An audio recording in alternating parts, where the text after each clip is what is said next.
Yay, Dawns ARKS! Welcome everyone to your Phantasy Star podcast recorded live on June 25th, 2024. I'm one of your hosts, PrinceBrightstar, and with me here is Rooks. Go ahead and say hello. Hello everyone. And we are just jumping right into this here. The headline is already live, so let's go ahead and pop that up here. Hello everyone, it's 9 p.m., so let's get started with NGS Headline. I am Hiro Arai, the official navigator of NGS, and I will be the MC for this program. Okay, we're going to have to sync I this will be manually, bringing you the right? latest info on NGS. June is almost over.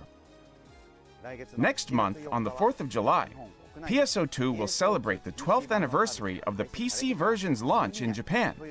So I'm going to delve into the details of the special commemorative Super Fantasy Festival campaign and the new content, Line Strike, that we're releasing alongside it.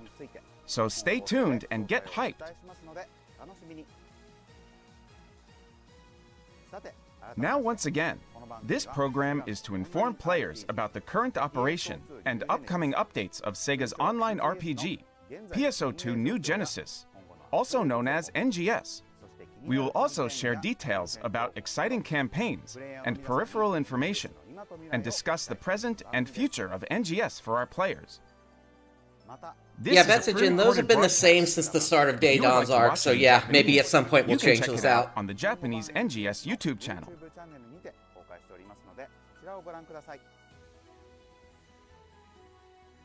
Without further ado, let's move on to the updates you've all been waiting for.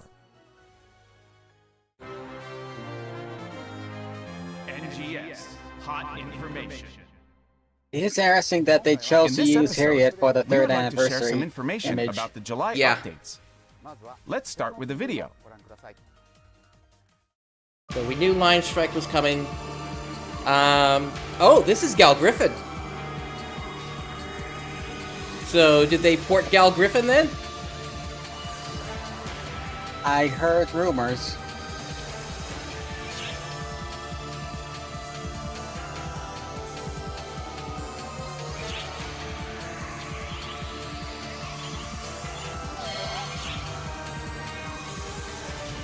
Ah, the Lillipins are back.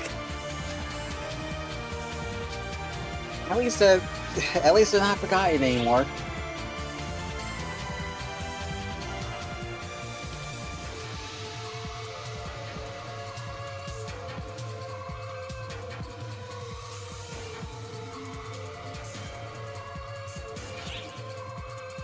I'll be honest, I've been so busy the past couple of weeks, I haven't even been able to look at the Sonic event.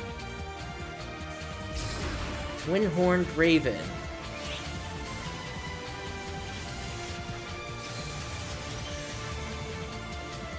And yeah, they call it a Ruin Griffin there.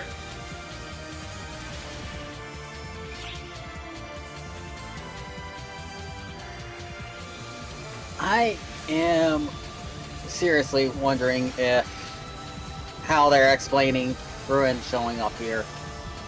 They're supposed to be simulations, aren't they? They are, so...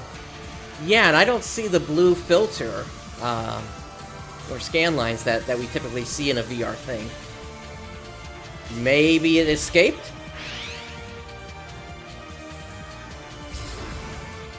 Well, they do look like they're made out of aether, which can... That's Vinogia.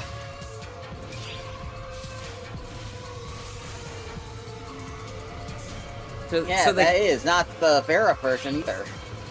Yeah, it's different, but still, okay. At least up until now, things have been sort of unique, but...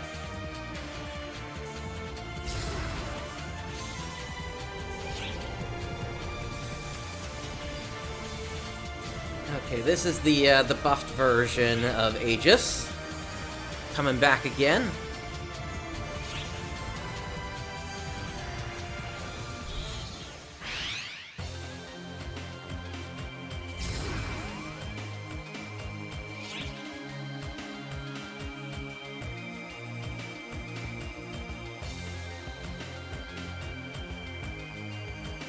Alright, so at least we're still getting some more, and upgrades, I guess, on costumes.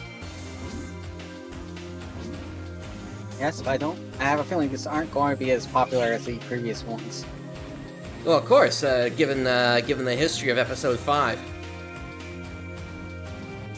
For those of you that don't know, in the Japanese version, Episode 5 basically made the hero class mandatory, and Sega needed to take considerable time to rebalance the game after the blowback from that, among other things that happened, including Buster Quest basically being how you progress the story at points. It nearly killed the game at that time. Yeah.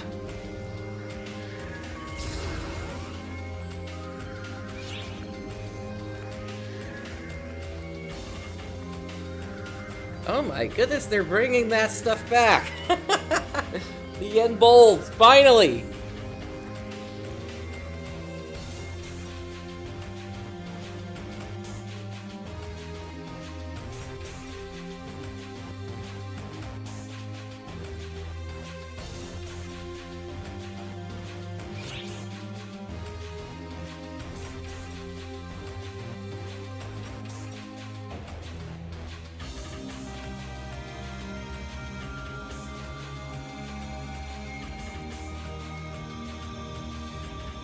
Was that a Super Soaker I just saw? Yep. Photon Soaker.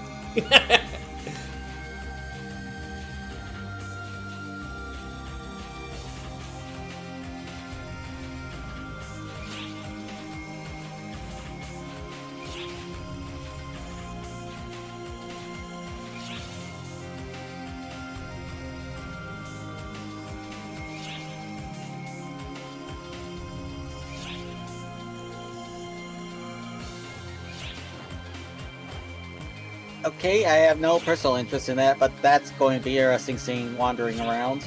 Yeah, and how does that create... How do you get a sound effect from that landing?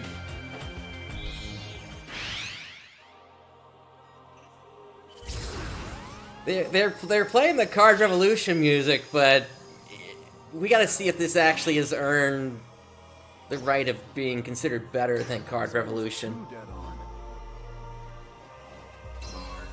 I suspect it hasn't, but we don't know. It's one of those things where it may look not all that great.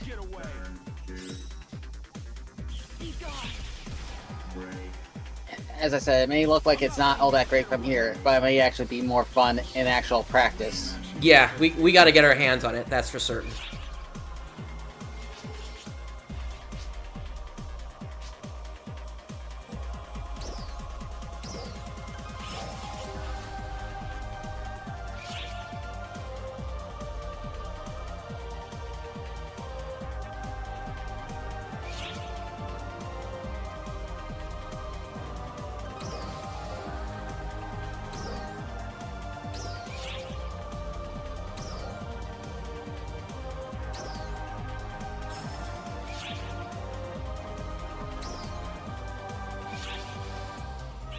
I honestly would not be surprised if this gets completely ignored, though. Yeah, I would give it I think they said there are going to be a few updates, but then who knows if there's going to be like any push after like 6 months for new cards or anything like that. What did you think? First, I'd like to introduce the campaign info for the Super Fantasy Festival. Starting from July 2nd, we'll be holding a fabulous Super Fantasy Festival campaign to celebrate the 12th anniversary of PSO2. From July 2nd until July 31st, there will be a variety of campaigns each week where you will be able to get valuable gifts, as well as enjoy increased rate boosts. So get ready to party in NGS. Now, let me tell you about our campaigns. They're doing a boost on the starting from the casino, 1st of July. apparently. First, we have an evolved version of PSO2 Day, Ultra PSO2 Day, Infinite Bursts. For 7 days, you can enjoy luxurious gifts as well as plus 200% boosts for rare drop rate and drop item preset skill rate. Be sure to log in and enjoy them in NGS. Additionally, starting from the 21st, we'll be holding a premium user-exclusive Ultra PSO2 Day. You will be able to draw 10 free SG scratch tickets per day. Hero up to numbers are 150 dropping on times. the The stream. up to 150 free draws Super 10 a day free SG scratch. Take advantage of this opportunity back up. to get Okay, never avatar mind. items and support items useful for enhancements. Moreover, there will be the Play in the Super Casino campaign too. You can get casino coin I passes don't think so. each week We don't as a know, gift just but by logging it's very into unlikely. a PSO2 block. The amount of SG you can exchange for at the prize exchange counter in the casino area will also be significantly increased. We bet you'll love playing in the PSO2 casino area. It's interesting that they're even touching PSO2 to begin with. Fantasy Festival. I mean, We'll be holding the 100 million EXP Rapid Fire training campaign for beginners and returning players campaign on July 3rd. Oh, for crying out loud. What? They got really... okay, yeah, there's no such thing as a beginning or middle of the game anymore. Just do this, and when's the end of this you can jump campaign? from level 20 to level 87 instantly. Or is this just permanent? It says starting, but The campaign where you can get your hands on enhanced 9-star weapons will continue. We Sega, this invite is new part of the and problem you returning have players to where level up their why characters you quickly can't and try new include content. rare... This is part of the problem that's making it so you can't include rare weapons. In addition to these It's campaigns, all connected. we will also be holding regular campaigns such Sorry. as Use the Salon to Your Heart's Content campaign and weekly campaigns that offer awesome gifts.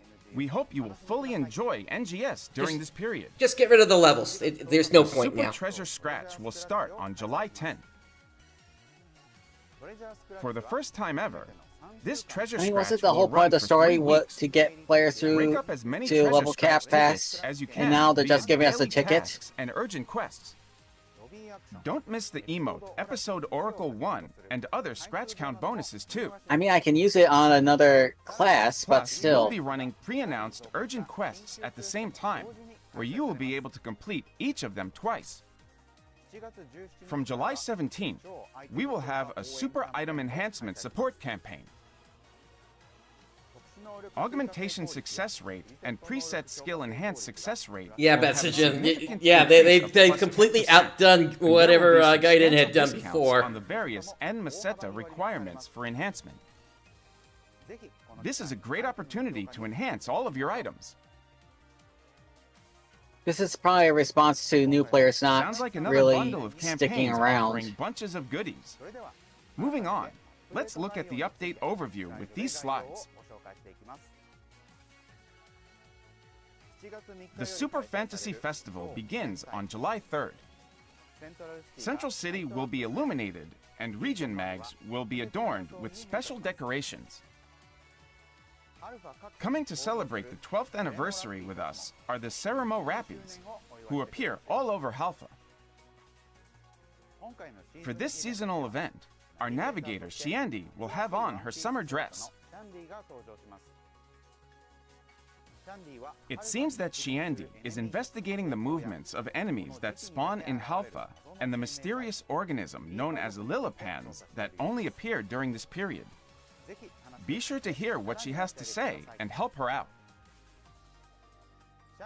Visit Shiandi's seasonal points exchange shop to get. You know, I gotta ask at this point: were there Lillipins on board an ARK ship that were found at some point? Possibly. The lineup will If- also I mean, include after all, they NEX are in the cubes casino. and items for tech arts customization. Yeah, but I'm talking about in the time of New Genesis. Also, try your luck with Super Fantasy We don't Festival know. SP scratch tickets and draw special scratch tickets only available I'm going to be during this surprised time. if they took to living in the What's more, small weapons corridors from the new of 9-star rarity the ARK Luxtra ships. series available from the exchange shop. Yeah, Plus and many that's enhancement nothing to levels, say as well as Sesame about Plus Earth's Ceremony Morose. Fair So and LC augments already affixed, making for some battle-ready weapons.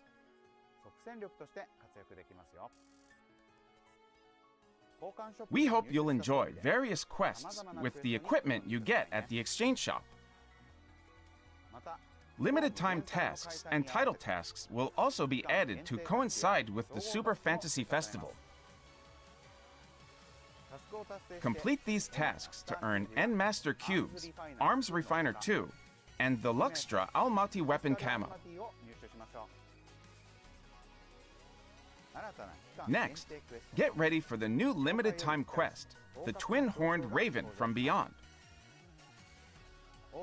This quest is a progressive challenge where ARKS try to defeat the ruinous boss enemy, Ruin Griffon. Now that I think about it, I think I understand why they might be doing the level skip. At a different location every day. I think it's not going to matter in a few more, and by the end of the year, different possibly. characters joining the battle. By completing the limited time tasks for this quest, you can also get Super Fantasy Festival Possibly, SP but scratch tickets and N Augment Transfer Pass still, vouchers.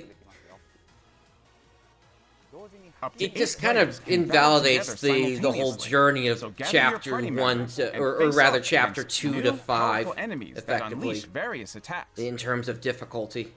Next up, a new dual quest.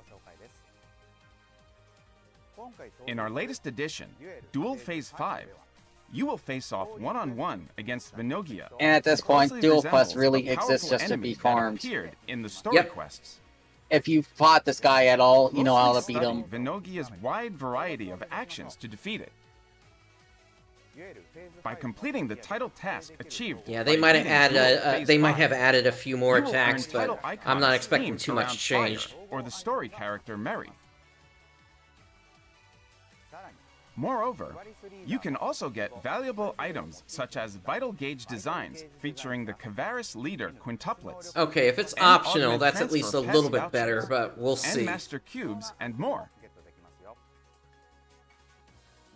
Similar to the previous Phase 4, it will be easier to take out enemies even if your equipment doesn't have I thought the players, like, responded on to give it a try. an EXP boost like that before already. Back during the last poll they did, which was, what, like a year and a half ago at this point now. First released in February. Yep, but they didn't. And is coming back. They're just doing it again. Not You listening. can once again take on the fearsome Malignant Dark Falls Aegis with a team of up to 8 players. The quest has refreshed drops that include both the 11-star Eridim and Wingard weapon series, plus items that can be used as materials for the augment capsules Lux Halfanale Just bring and us Gland back. Vegas Just bring Mask. back the So collection take another file, crack at it please. for some primo plunder. This is getting We'll also stupid. have ARKS records during this period for the field race Halfia Lake Board, Stage 1. Stop by for some boarding action on your way to the limited time urgent quest. The limited time special scratch, Super Fantasy Festival SP Scratch is on the way. The lineup includes both neat new items and items released in the past that are now hard to find. Collect exclusive scratch tickets to get your hands on NGS Spec, Harriet, and Coento Kingdom Night outfits, and more. Some of the items that can be won in the Super Fantasy Festival SP Scratch will be added to the regular special scratch prizes after the event period, but they will be harder to win. So if there are any items you have your eye on, now is your best chance to grab them. You can get exclusive scratch tickets at Shiendi's Seasonal Points Exchange Shop and through limited time quests. At the same time, you can get your hands on the Revival SG Scratch Ticket, Halfa Revival, July 2024. In addition to SG Scratch They Ticket just prizes did one of these previously released in NGS, 150 making a comeback. free You can scratches also obtain with the consumables last useful for enhancing thing preset skills, back in such May. as preset skill item protection, level 3. Yes, they did. And A free version it of honestly this scratch ticket will also be makes you available wonder what they're during up the to, distribution period, what's where going you can on. draw up to 10 times a day for We free. knew the itemization was changing You can draw up to a because total the guy of that had done 150 it times previously over had 15 left. days until the distribution end date. So log I don't in know. during this I period guess to grab we'll fat see stacks if of this items. continues on going forward. Next is the new AC Scratch Ticket, Summer Sky Seaside 2024. Featuring swimsuits, rash guards, and refreshing summer dresses. Check out the Scratch Count bonus for alternate versions of the Ghost EX Dash and Idle Motion Change items included in Now, the the Scratch N-Bolt Ticket prizes. swimwear previously was just a solid colors. I guess we'll see if that's Starting still an July option or 10th, if it's just that Deck your pattern. opponents in the Card Battler Line Strike, our new community-based content. To get started with Line Strike, talk to the NPC Victoria in Central City. She'll tell you about it.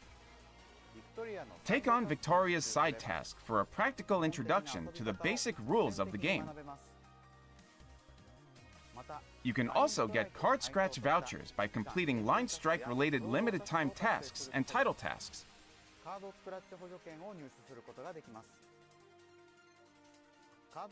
Collect card scratch vouchers to draw card scratch tickets, and use the new cards you win to strengthen your deck.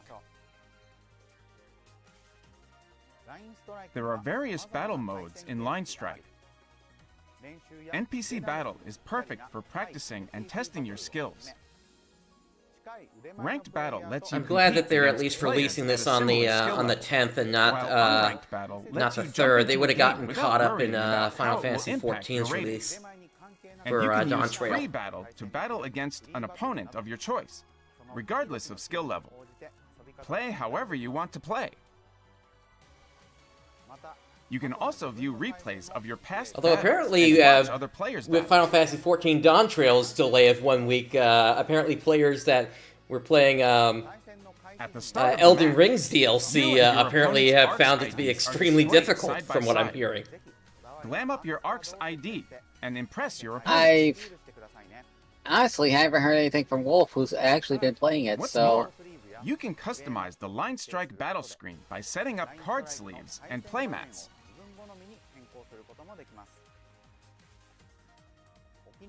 Enjoy Line Strike on your favorite battle screen.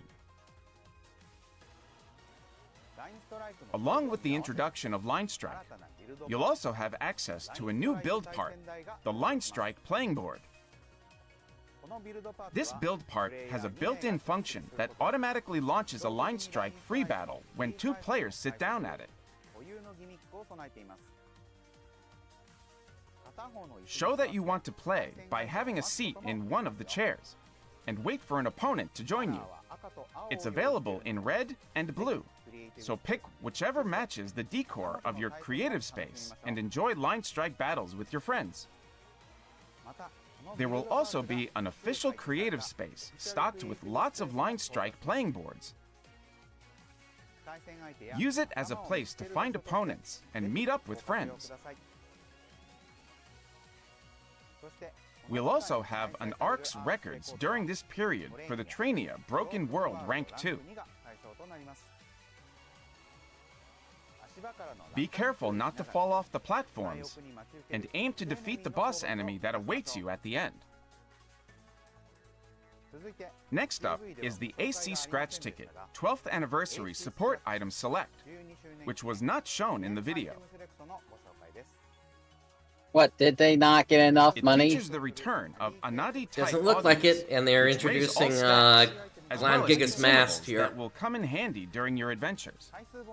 In the Scratch Count bonus, you can get your hands on the powerful augment Gland Gigas Mask S and preset skill Enhanced Success and Substitute level 4, plus an N augment transfer pass that will let you do an augment transfer. Okay, so they're just giving... Enhance your weapons and armor and aim for even greater heights. We'll be releasing a new Pay to treasure win. scratch at the same time.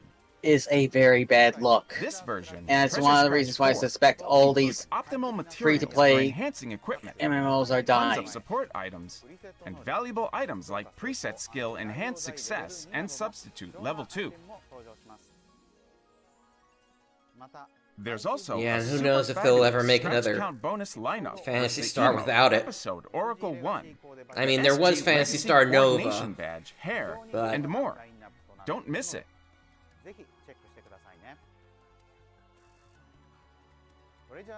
Although Treasure Scratch tickets will only be available for a shorter 3-week period, you can get up to 6 tickets each day through daily tasks during the period. And tickets will also be included in drops for all urgent quests. In addition, you'll be able to complete urgent quests twice during this period. Are they missing slides We'll be here? announcing urgent quests in advance, so be sure to take full advantage of this opportunity. Those were the updates for early July. Now let's take a look at the second half of the month, starting with this video.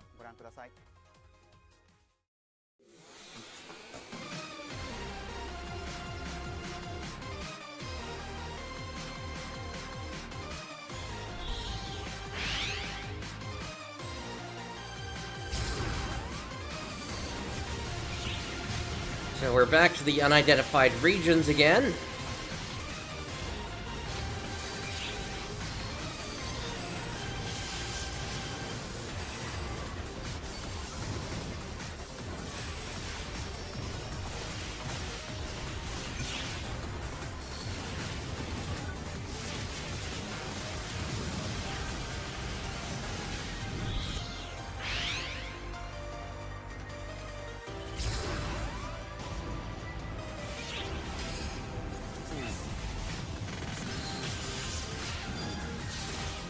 Okay, I would expect this to be a more difficult version.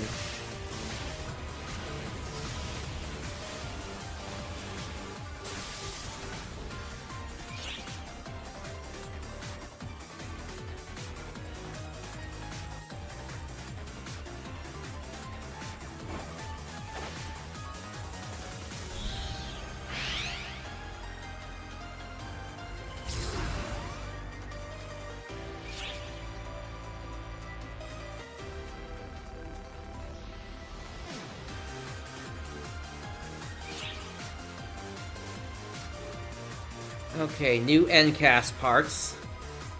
Oh, hello, Horrible 2.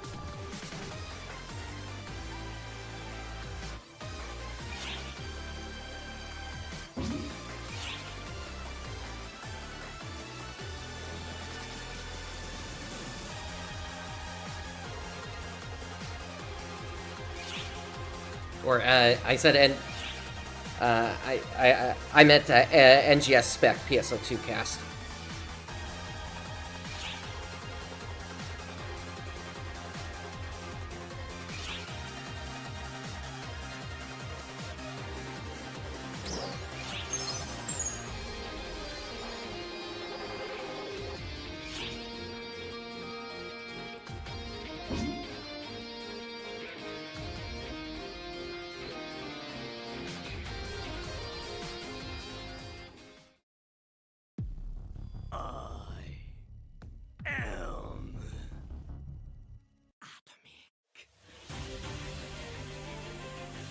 So this is the next anime collab.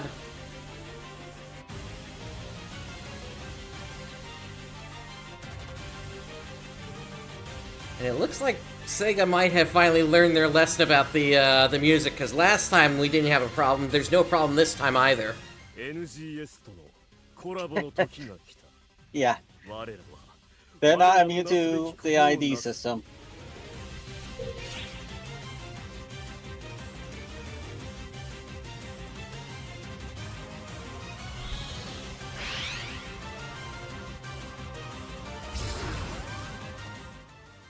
Wagana wa Shadow. 影に潜み影を狩る者。私はアルファシャドウガーデンのものよ。私はシャドウガーデンの七影の一人ベータ。ミドガル王国第二王女のアレクシアよ。 And Bessajin, no, I don't think that was Man and Shield. No, that was not Man Shield. If you... Man Shield is basically like the rod barrier, but increased by a significant fold. Yeah, it's basically the same thing that Dolls Falls used in the first battle at the end.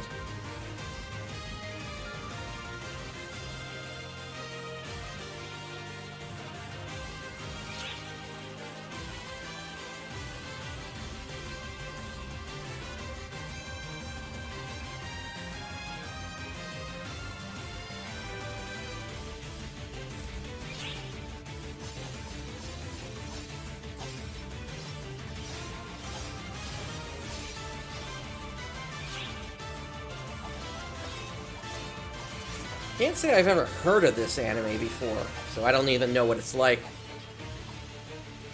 Same here.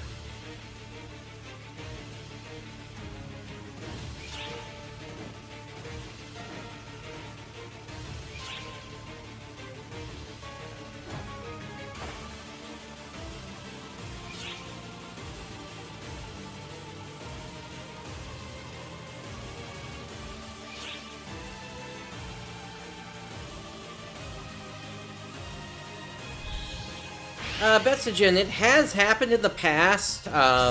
Monster Hunter got a collab with PSO2 where Rappies got introduced to the game. Not sure which Monster Hunter. And then there was supposed to be one with Final Fantasy XIV, but apparently Square Enix never made good on that. And so that's why we got Odin on the Japanese version of PSO2. But that never got ported to global. How did you like it? Let's go into a bit more depth with some slides. Starting July 17, you can play the new limited time quest, Drill Unidentified Region A64. Set in the skies over Stia, you'll compete to earn the most quest points in this rapid saturation attack mission type quest. By completing this quest, you can obtain trigger items that let you challenge the trigger quest you'll see later in the broadcast. Be sure to take on this trigger quest as well, using the trigger items you collect. Limited time tasks will also be added for this quest. Complete these tasks to get Super Fantasy Festival SP scratch tickets and N Augment Transfer pass vouchers.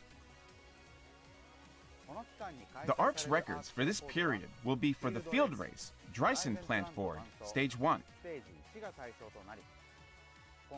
You can participate simply by taking on the challenge during the period. Next is a new trigger quest, Drill Ruin Griffon Suppression Operation. The event is designed for a small group of up to 4 people to defeat the boss enemy Ruin Griffon that will appear in the limited time quest releasing on July 3rd, as previously mentioned. So is the trigger a limited time as well? The limited time quest, Drill Unidentified Region A64, which releases at the same time to collect trigger items and challenge the We know that's happened in the past with certain quests around this time. A title task will also be added. It's been a while. So be sure to complete it to get I still an have Augment triggers transfer from pass one of the vouchers. first In addition seasonal to the Super quests, Fantasy Festival and SP I can't do scratch anything tickets, with them. They're still new saying my items will be material added storage. to the lineup at Shiendi's seasonal points exchange shop, including the Flylights accessory, a different color variant of the motion change item Dash, Sliding, and N Master Cubes. Limited time tasks will be added alongside the updated lineup of the seasonal points exchange shop. So complete these tasks to collect points and get more items. Starting July 17, new items will be added to SG scratch tickets. In Refined Form July 2024, the baggy t-shirt and the Eternal Form and Hilo series of cast parts, all of which were previously released in PSO2, will be returning in NGS specs. Also, establish healthy boundaries with the emote Creating a Barrier in the Scratch Count bonus. In addition, NGS Season 34, the 34th edition of the Mission Pass, will be available. By collecting a certain number of stars, which you earn by completing tasks, you can receive rewards commensurate with your level. Not only are there new stamps and accessories like the Circuladia, Circulegnos, and Jumbo Lollipop, you can also be on the lookout for the new Poco Panda mag form with its distinctive tail. As before, the lineup includes valuable items such as personal shop use, 3 days, and SG scratch ticket prize slips, so be sure not to miss out. Various avatar items from the past will be redistributed in the reward box, including the weapon camo Shrift Bilden and the Fancy Wings purple accessory.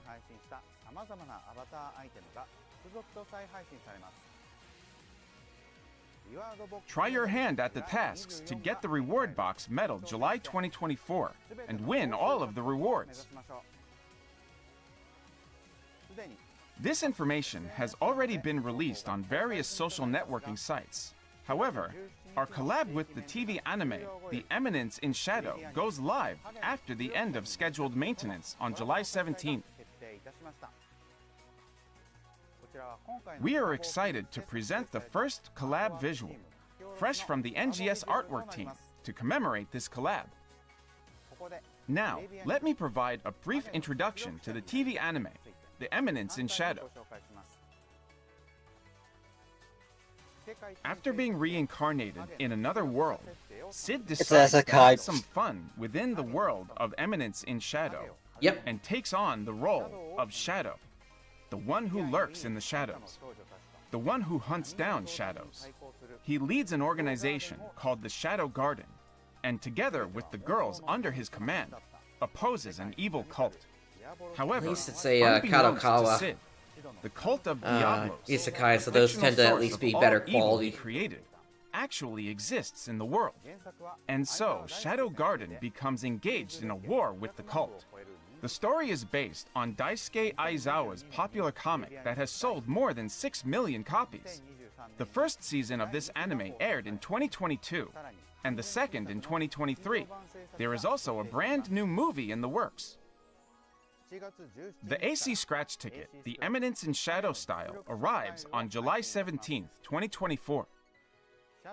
Snag avatar items and voice tickets to cosplay as Shadow, Alpha, Beta, and Alexia, plus Slime Sword and Dark Knight Sword weapon camo based on in-series weapons.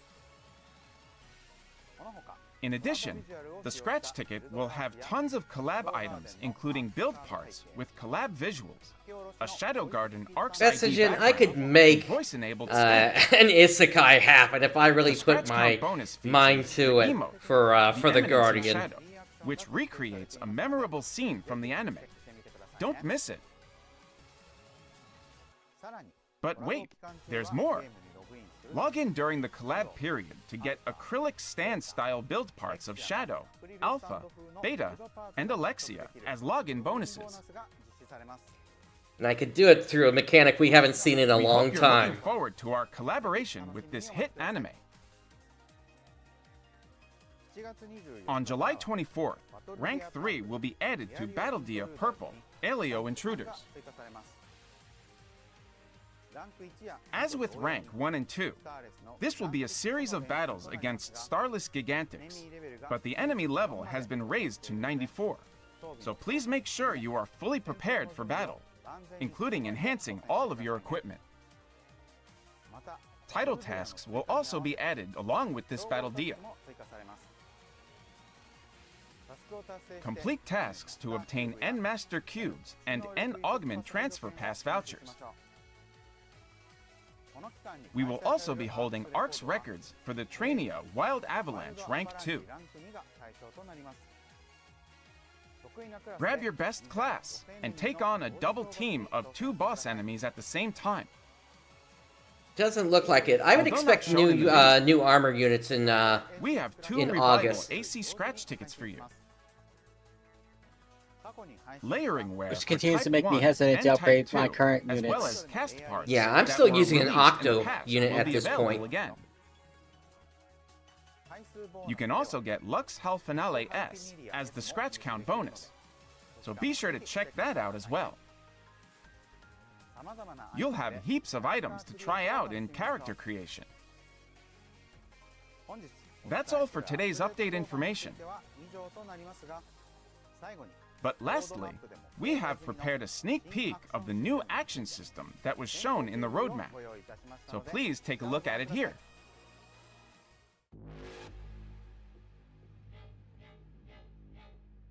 Oh, we finally get a look at Mars. Checking condition.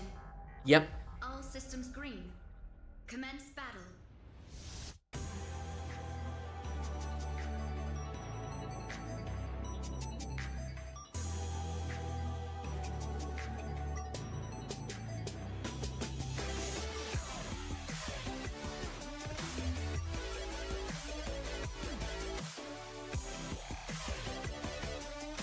Please keep the dubstep out of our game.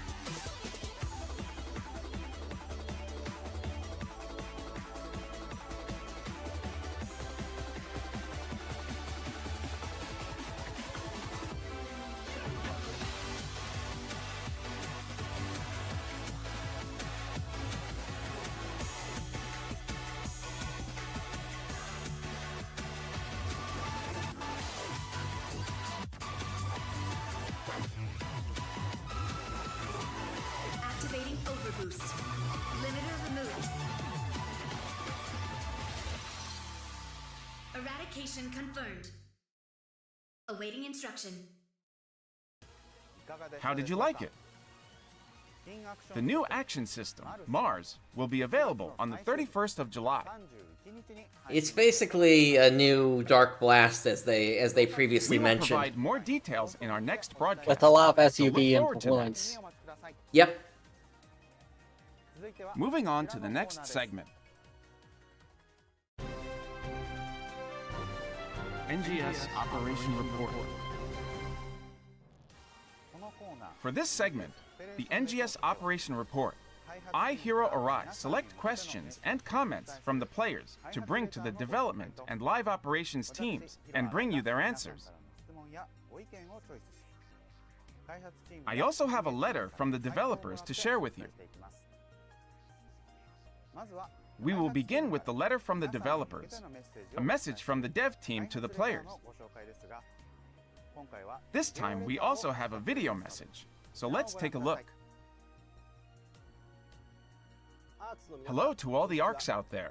My name is Kimura, and I'm the series producer of Phantasy Star Online 2 New Genesis, and I'm Hamazaki, the series director. Thanks to all of you ARKs.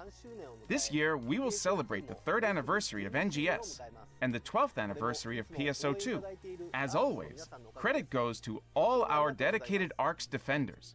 Thank you for playing. Today, we would like to show you the roadmap for the latter half of 2024 and beyond. There's the roadmap. That's right. Let's begin with our roadmap for July onwards. From July 3rd until the start of scheduled maintenance on July 31st, we will be holding the Super Fantasy Festival to celebrate the 12th anniversary of PSO2. Players can look forward to a limited-time quest featuring Ruin Griffon and the new Line Strike content. We're also planning a collab with the Eminence in Shadow. Next, on July 31st, we will be introducing the new Mars action system, which we showcased in a sneak peek promo video earlier in this broadcast. I see This Masquerade. system allows players to choose 2 of 4 main I see him armaments too. and 1 of 3 sub-armaments, so you can enjoy And there's unique something combat on here that I'm biting my experiences tongue with on. different combinations of armaments. Alongside the release of Mars, a new rank will be added to the Alio region, and the Crimson Realm will occur for a limited time until Oh, the end I of think I see what August. you're talking about. October to November. That looks like Mother Trinity, doesn't it? Also in August, we will No, be the updating last one. Lucille Oh, the Exploration last one. and Nameless City Exploration. And I said I'm biting my tongue. Player ability buffs Gotcha. that make Mars stronger will be coming to Lucille Exploration, and we will be adding objects to Nameless City Exploration that make Mars easier to use, so you can enjoy Mars combat even more. Wait, yeah, no Yeah, story. where's the story? Ultra high difficulty party quest and an update to the Ordinal Tower. So, at The least Ordinal 9 Tower months without hasn't new been story. updated in a while, but its stages with diverse elements and the series of battles against the Starless and Doll's boss enemies promise an enjoyable They quest. promised that they were improving. Additionally, They were increasing the New Line story Strike cards will be released. release. Be sure to grab them so you can try out some new strategies. This August will is also feature a ridiculous. collab This with is an anime based all right. on a Then popular yeah, light novel. whatever that And spring September will 25 bring thing is, another that's gonna collab be with a 2024 anime based on what's a its shonen name? manga. In October and November, Vile. we It's plan got to be add Vile. a new rank to the Stia region, unlock class level 95, and expand the Tector class. The item lab is also getting This a new game's feature, done. allowing players Stick to a use fork in it, weapons it's and done. armor from specific series as materials to create even stronger weapons. Furthermore, new high-rank sectors will be added to the combat sectors of the Stia region, and the terrain in some exploration sectors will be expanded, providing a fresh experience when exploring the region. Okay. What's more, in addition to our second collab with Idol of Phantasy Star Saga, another collab is planned for this period. During December and January, we will celebrate the NGS 3.5-year anniversary with the Super Genesis Festival. Alongside 2 limited-time quests, we are preparing an update for Nameless City Exploration, which will be available for a limited time. Moreover, we'll be releasing a new high-difficulty solo quest in place of a dual quest. Enemies in this high-difficulty quest become progressively stronger as you defeat them, making for a constant battle with powerful enemies. New line strike cards and collaborations. Wasn't that the with whole game idea of titles from Masquerade? other companies You are defeat it also once in and the it just works. gets stronger and stronger. Please note that the third round of Tech Arts customization, originally scheduled for October, has been pushed to December due to the required development time. We deeply apologize to those of you looking forward to this, and we hope you will understand that we are striving to deliver the best possible content. No, you aren't.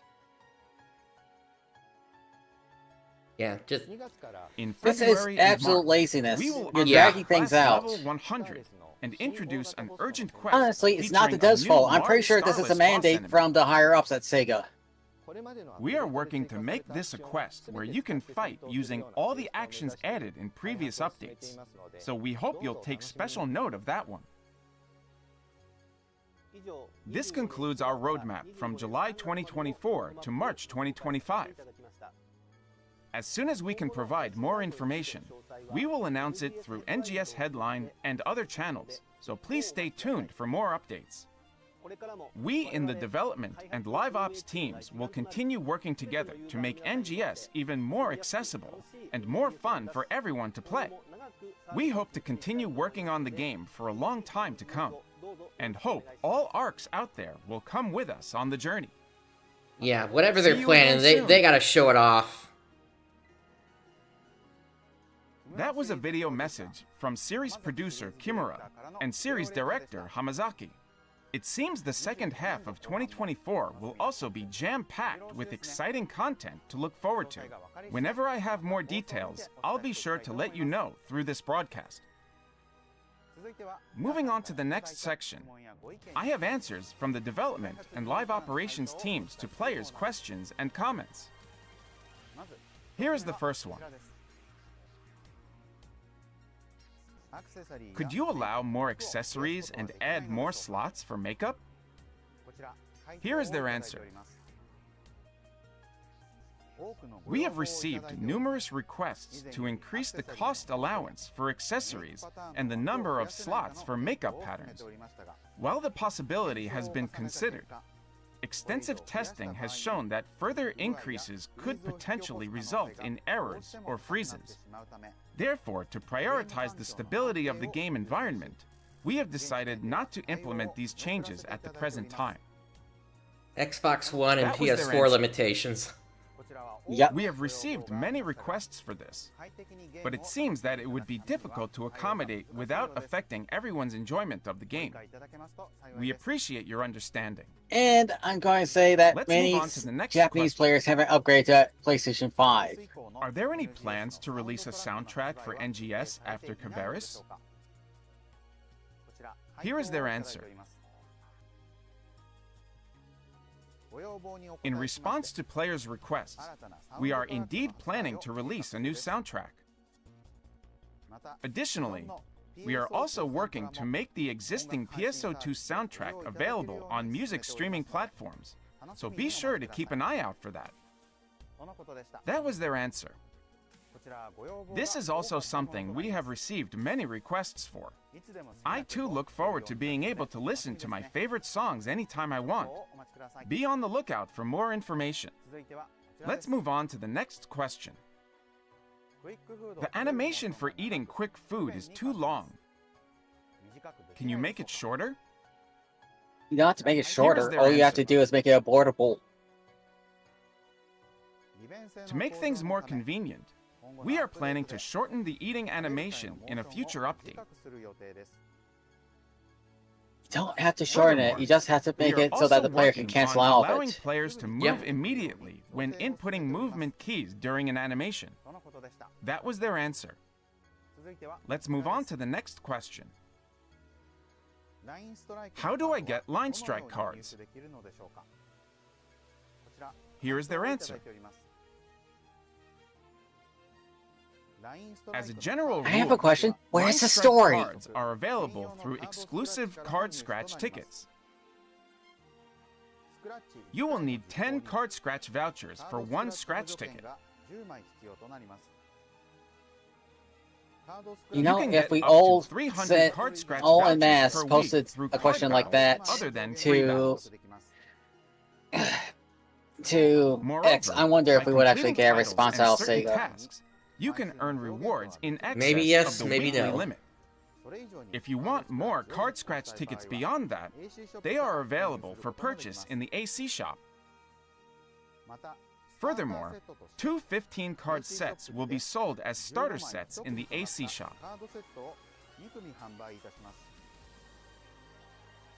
If you don't want to wait to try out some new decks, Yes, he we was. recommend checking out these sets. From what their I answer. understood, That's all for our Hamasaki Q&A was today. promoted simply because, and he's under Moving the forward, control of the we will financials continue now, to select which may and be the bring reason your why we're questions having and such feedback to the issues getting development stuff and done in operations NGS teams now. and share their answers with you. Please share your thoughts and opinions about this program and the game using the hashtag NGS Headline on X and other social media. Moving on to the next segment. NGS Satellite Information. Now let's move on from updates and talk about some other NGS related info. I'm sure it will get you even more hyped to play the game. Let's start with this. Starting in July, the bonus items for PlayStation Plus and Xbox Game Pass Ultimate subscriptions will be updated. Please take this chance to grab just made the useful post on items X. for your adventures every month, such as N Rare Drop Rate plus 100% and N EXP Earned plus 75%.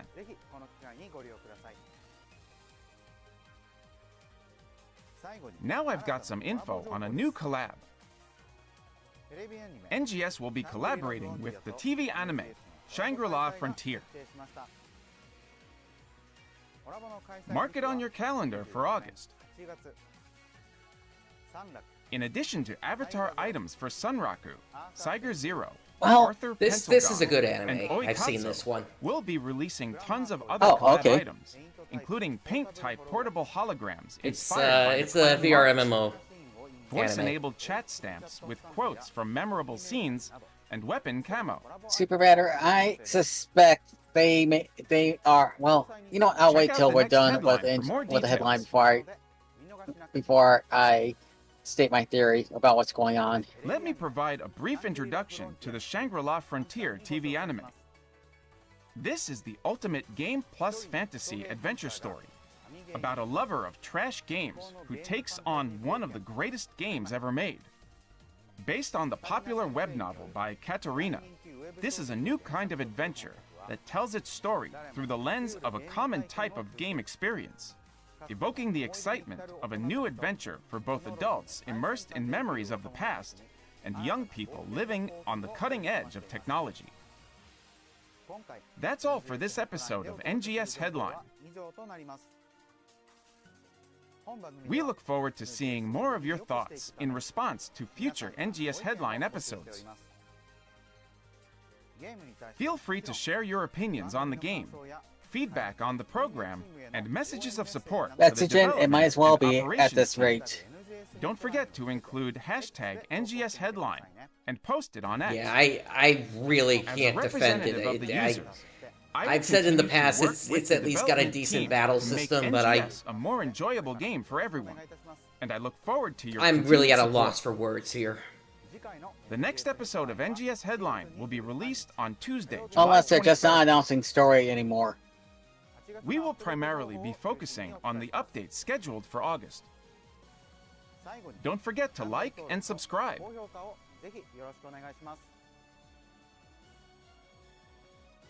Now then, ARKS, I'll see you at the next NGS Headline. Thanks for watching here on Tuesday night. I'll see you on next NGS Headline. Bye-bye.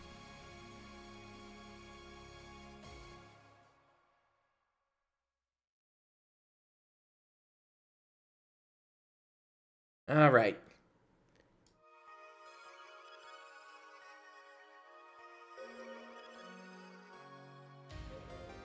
Yeah, this is. Yeah, this is just gone from bad to worse at this point. At least in terms of story. We still gotta see what the Mars thing looks like and all that.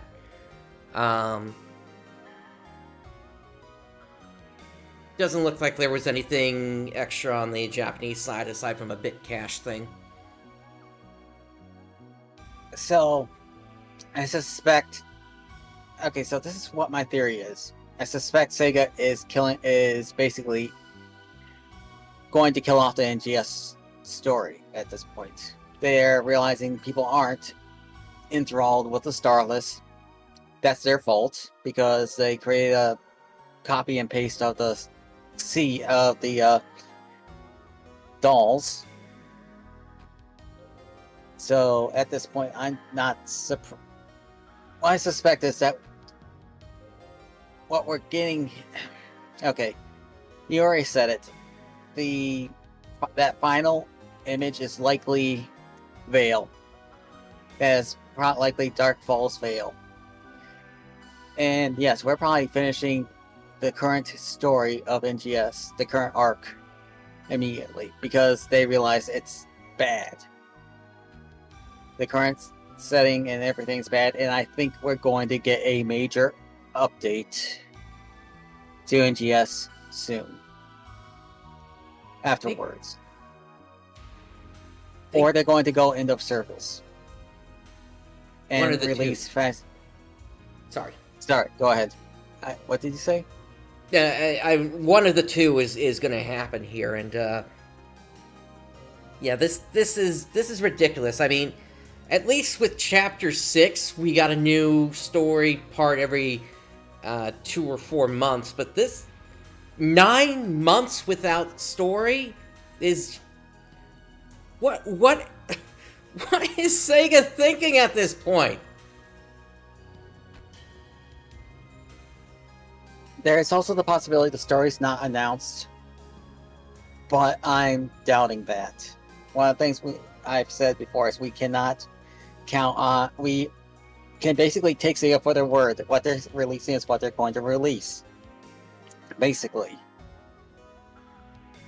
Unfortunately, that means we literally may not have any more story cutscenes. They may have given up on trying to tell a story because the story has been picked apart every time it's come up. They just can't make a good story with NGS. And they kind of realize that, and they are probably looking to start a clean slate. Now, I think Sega's going to, if they kill NGS and PSO2, I think they're going to hurt themselves in a way they don't understand. In particular, I suspect that we are going to see the whales never come back.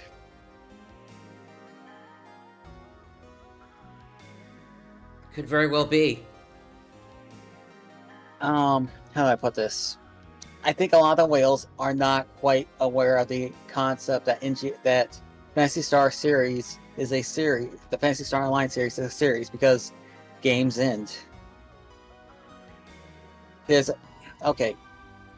just to help people get some perspective here. The original Phantasy Star Online reset your character at least 3 times.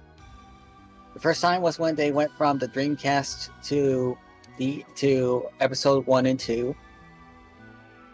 Then it got reset again when they moved to Blueburst. The next stage after that was,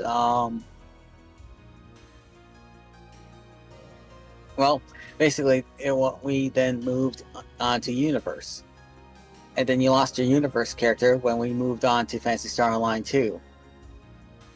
The first break in that chain of basically you having to give up your character with every new game in the series was New Genesis, because it was built on top of the PSO2 engine. Yep, I'm bringing back up that roadmap here. Continue. And either they realize that, and I'm trying to figure out how to say this without bringing up something that could get them into trouble. Well, but there is a lot that has been cut from the game. Stuff that was supposed to be in the game at launch that never made it in because they released so early. Oh, yeah. NGS is only a shadow of what it was going to be. Yep. I pointed out the Halfield Lake music multiple times, that there is that battle theme that goes unused. It might get used for finally we might finally get to see it used, and with Veil coming up here. But it's still a case of what we're seeing here is, I think they're ramping up NGS at this point. Yeah, and I think it's vile. I mean, they haven't named any others right now. Nope.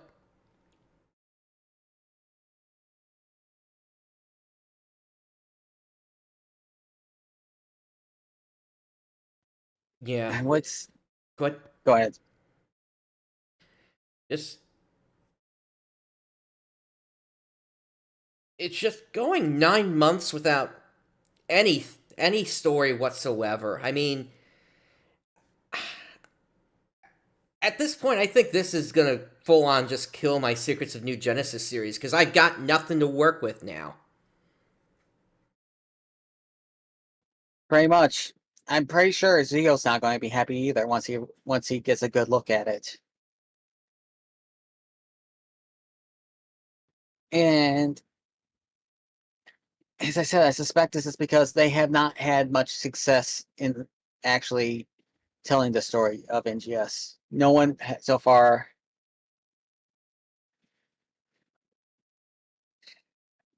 So far, it looks like they want to hurry to the end of the current story. And as I said, there is a possibility we're either getting a major expansion, we might be getting a Realm Reborn style expansion where they fix the entire game, or we are heading into Phantasy Star Online 3, and Sega is going to have a hard time convincing players of NGS to move on.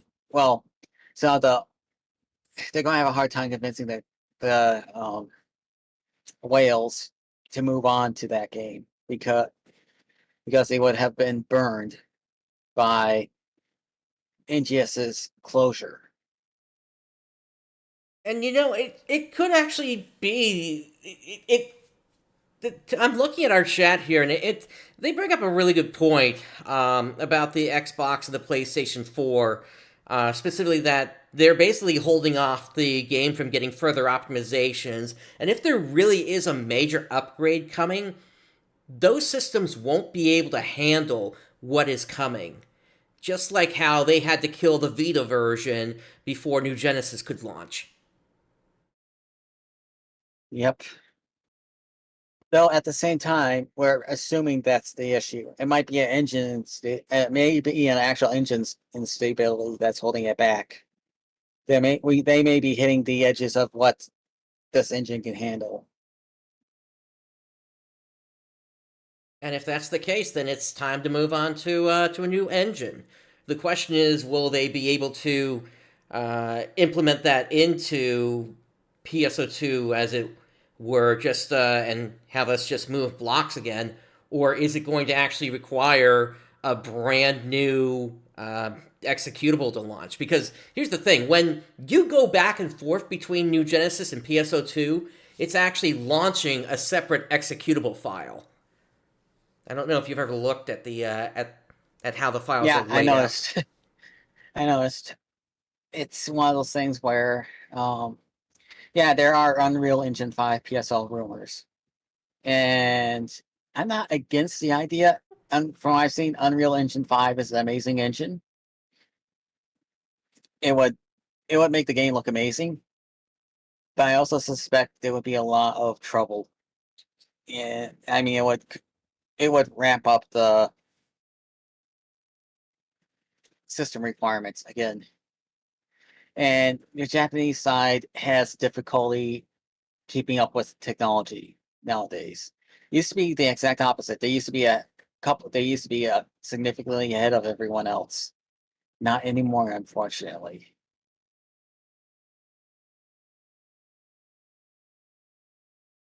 Now, there is, in theory, a possible way they could actually save this, but it's like a really, really Hail Mary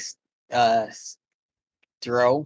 Like if they wanted to still let people carry over their characters from NGS into Unreal 5, I would say they might be able to reset the convert the assets using AI possibly to handle the conversions.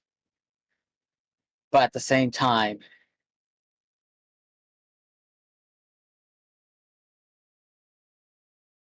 that's untested waters.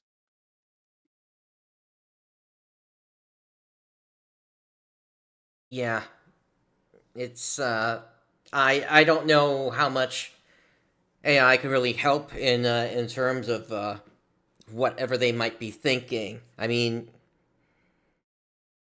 and the thing is, I don't think they're gonna try making the jump to going from the set world that we have to something like procedural generation. I don't think that's I after what happened. I don't think the player base would settle for something like that. Having a world like an infinitely expanding world like Minecraft. I think they want to just get back to basically a lobby MMO. Well, I wasn't talking about creating procedural generation. I was talking about using AI to convert the assets, the costume assets, so I that see what you're saying. yeah.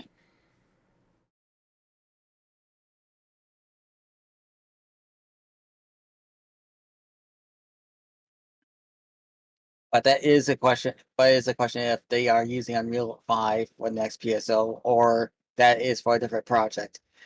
Sega Sapporo has more than just PSO2 under its jurisdiction.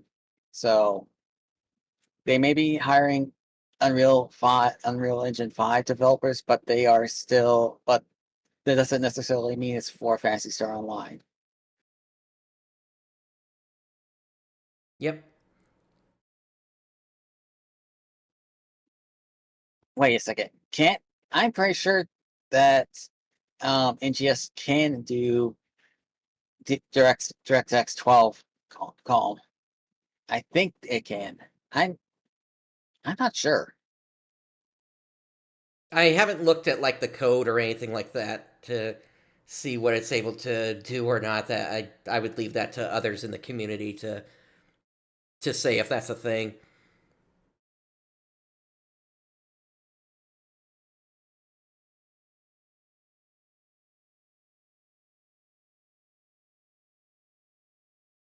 I think I think we got to figure out, or rather, Sega needs to figure out what its ultimate plan is going to be here, because I mean, they seem to be trying to drive players back to base PSO2 now, with the permanent boosts that are coming.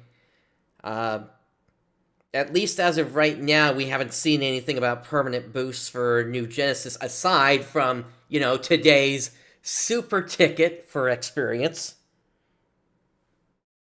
Yeah, I am going to see about hoarding those. It may make it easy to mass upgrade classes later. Yeah, I'm with you. I'm curious if it's on a per character basis. If that's the case, then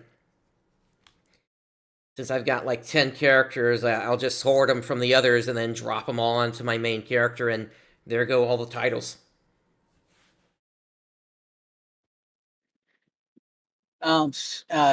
Shima Panzer. Yeah, and I'm pretty sure that Sega has noticed that as well. And that's why I'm saying that they are slowly entering into a panic mode because they're realizing they're not retaining players. But I think we'll also cover that in the interviews coming up, won't we? Yeah, let's go ahead and move on from here because we're just kind of we seem to be repeating some of the same things here at this point. So let me go ahead and bring up our main screen here because we do have several other things to get through here today. The first here being actually the developers had a message for everybody. Let me get this all up here. Alpine Gremlin, I hope we have a Realm Reborn moment for NGS. We basically, at this point, I would say one of the best things that Sega could do, and I know they don't like us saying this, but one of the best things I think Sega could do is to actually have a, as it's been called, a come to Jesus moment where they basically come out and say, yes, we're sorry, we know we screwed up, we know this is not, basically they need to admit that they screwed up and that they are fully working on fixing things. They need to bow for longer than 10 seconds at least. Yeah.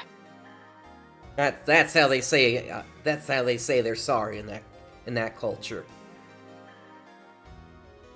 Anyway, back on June 9th, a developer message was released. We'll go through that first here.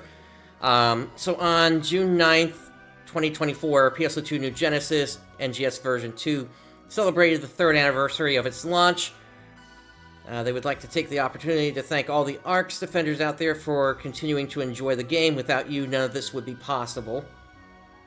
Since the launch of NGS version 2 last June, they have focused on major updates centered around non-combat content, such as creative space and cell shading. So, you wonder why players are leaving. Well, there's one part of it right there. Misplaced focus. Yep.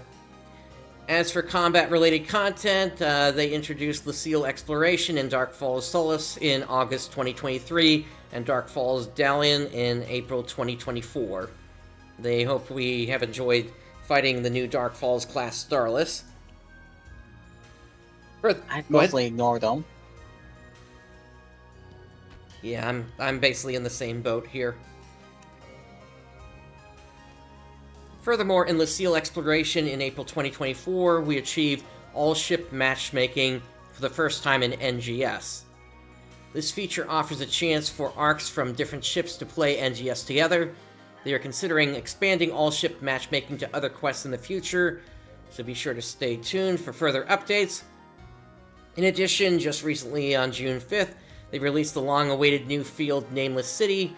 We are thrilled to finally be able to share this new field with you after a nearly 6-month wait following its announcement last December. I was basically done with it in like a day or two.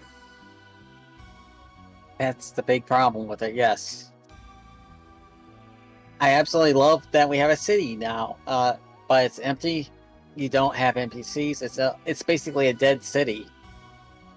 Yep. But I am thankful that we have it, but we're still running short. But do have something to say, and this was an accidental discovery by some players. There is a salon in that city. So then this was originally planned to be a hub for players then? Very possibly. Or it's going to be a hub in the future. Well, if it's And that, go ahead. yes, this is one of the reasons why I'm thinking that we might be looking at a Realm Reborn update in the future. That they may end NGS's story, time skip, and we basically have like a few years after the conflict with Vale, where the Helfians are finally getting off the planet and have taken over the old installation. That's my theory about where we're going. And that the Nameless City is a temporary holding spot. It's a temporary holding spot for right now. Well, the one thing that I'm hopeful for is if that's actually what's going to happen, I'm hopeful that thing has an engine so that we can actually get off of Halpha for once. Remember, to get off of Halpha, we don't need an engine. We just need a teleporter. That's The true. Arks have had, for so long, the Arks have basically traveled in base PSO2. The Arks traveled between planets using those gates that the camp ships would fly through. So,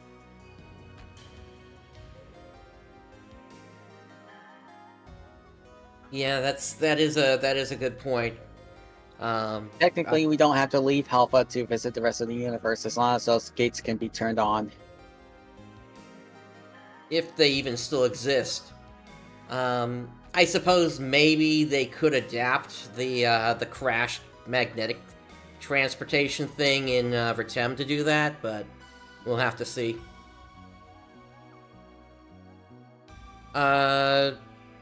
Anyway, in the coming days, we plan to hold a boost campaign to enhance the new Iridim series of weapons that can be acquired in the Nameless City that's running right now, as well as a boost campaign to increase the new field's rate, rare drop rate and drop item preset skill rate. They encourage everyone to try out the new content, both before and during these campaigns. Live your best NGS life. I suspect that was added by the translator. Could be. Over the past year, while some content and initiatives were well received, there were also many issues, particularly in the first half of the year, that required some reflection, including conditions to participate in content, difficulty levels, and balancing rewards. After reflecting on these matters in the second half of the year, we revised our approach to creating new content and made several adjustments to make NGS even easier to play and more enjoyable for all users. We believe that by doing so, they will be able to bring new excitement to the Super Genesis Festival in December and Halpha's Super Origin Festival in April. And the third part of this campaign, the PSO2 12th Anniversary Super Fantasy Festival, will be held in early July, with another round of fantastic campaigns planned. Moreover, they're planning to add a new minigame Line Strike in mid-July and a new action system at the end of July. So there's plenty to look forward to. All of their team members will continue putting their hearts into making this a fabulous game. Thank you for playing NGS version 2. From the Live Operations and Development team.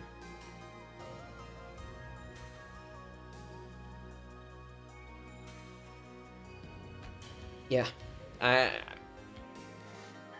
They are so focused on just doing what works, at least in their view, that things are just being left behind here. Yep.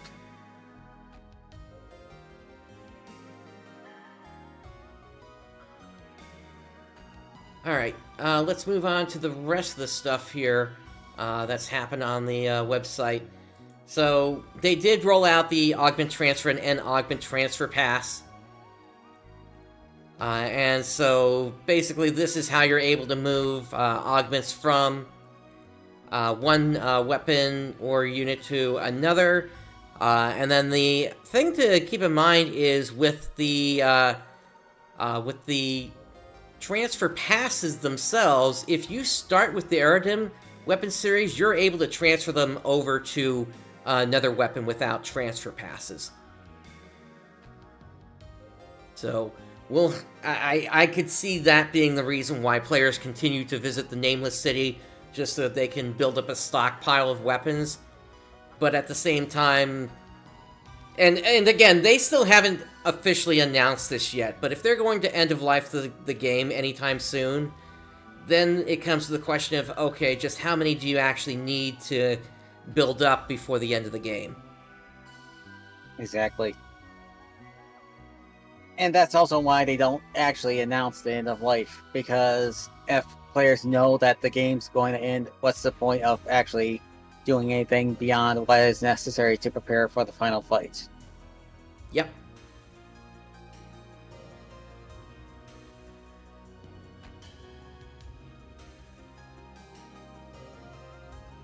Yeah, Betsagen, I think you got it on the nail there. That's a lot of what's needed at this point, and unfortunately, we're just not seeing that from the developers here.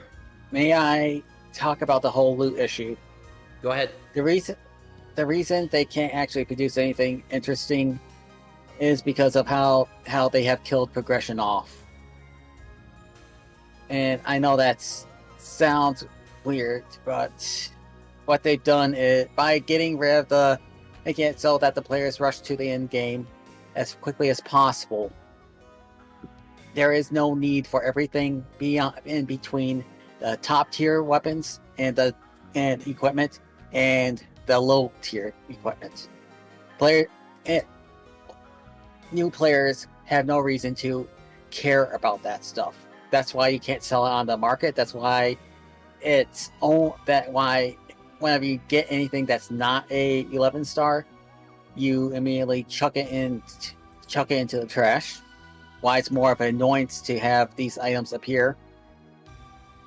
And it's the reason why Sega can't actually produce interesting loot anymore. It's because there is nothing of value here.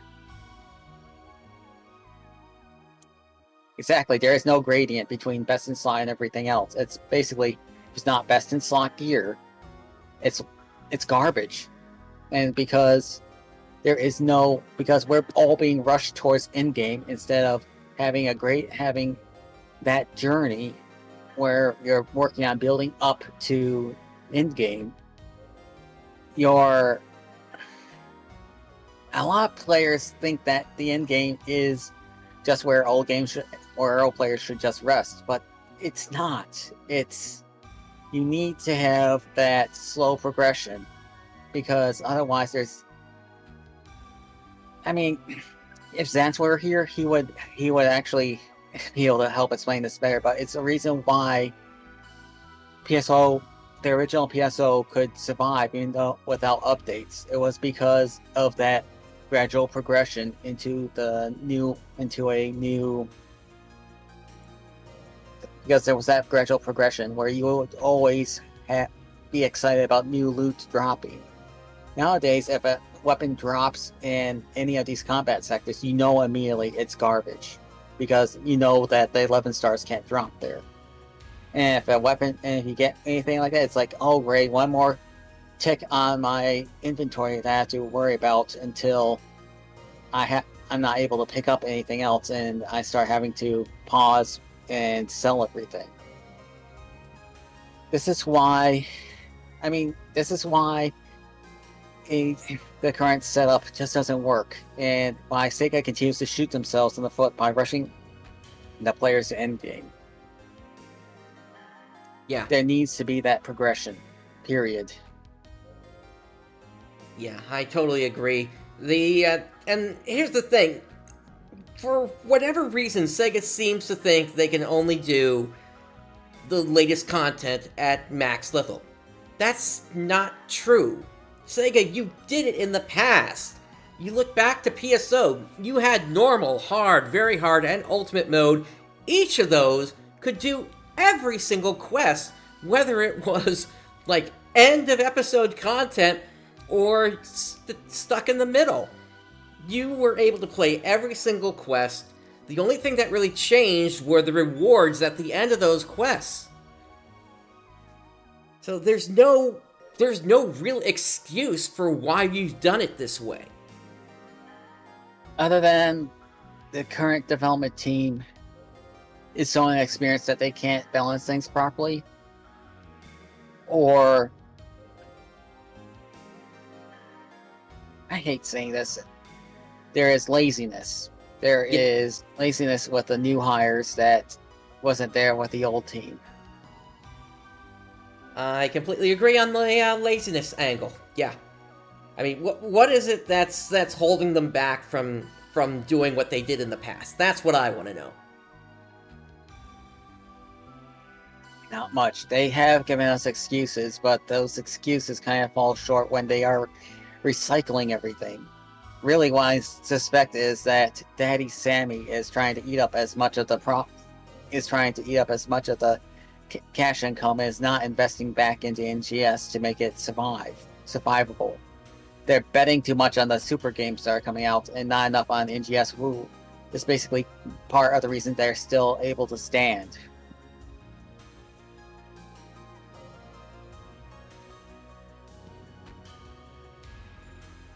Yeah, I think I said this before, but this is going to go down as basically as bad as Phantasy Star 3 Generations of Doom did in terms of quality. And while some people do love Phantasy Star 3, the fact is it had several missteps in how it handled stuff, from what I understand. There was like a ridiculous amount of backtracking that you were constantly put through.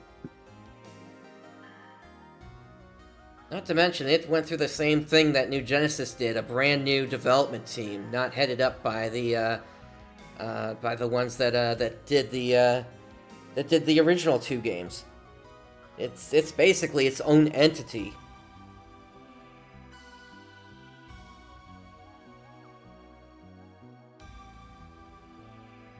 Well, at least that means if this is Phantasy Star Online 2's version of Phantasy Star 3, doesn't that mean we have a Phantasy Star 4 to look forward to?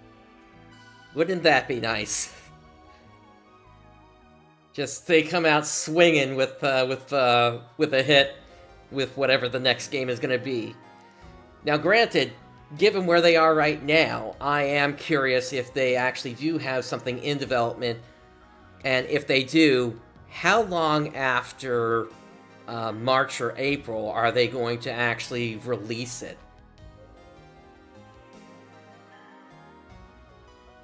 Because here's the thing, I think, given what's happened here, I think the series could use a break for a year or two. That they can just focus development 100% on whatever is coming next.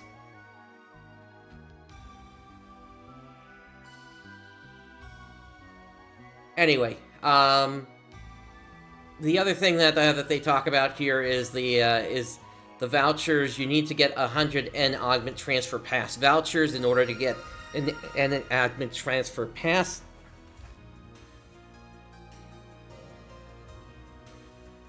Everything okay? Yep.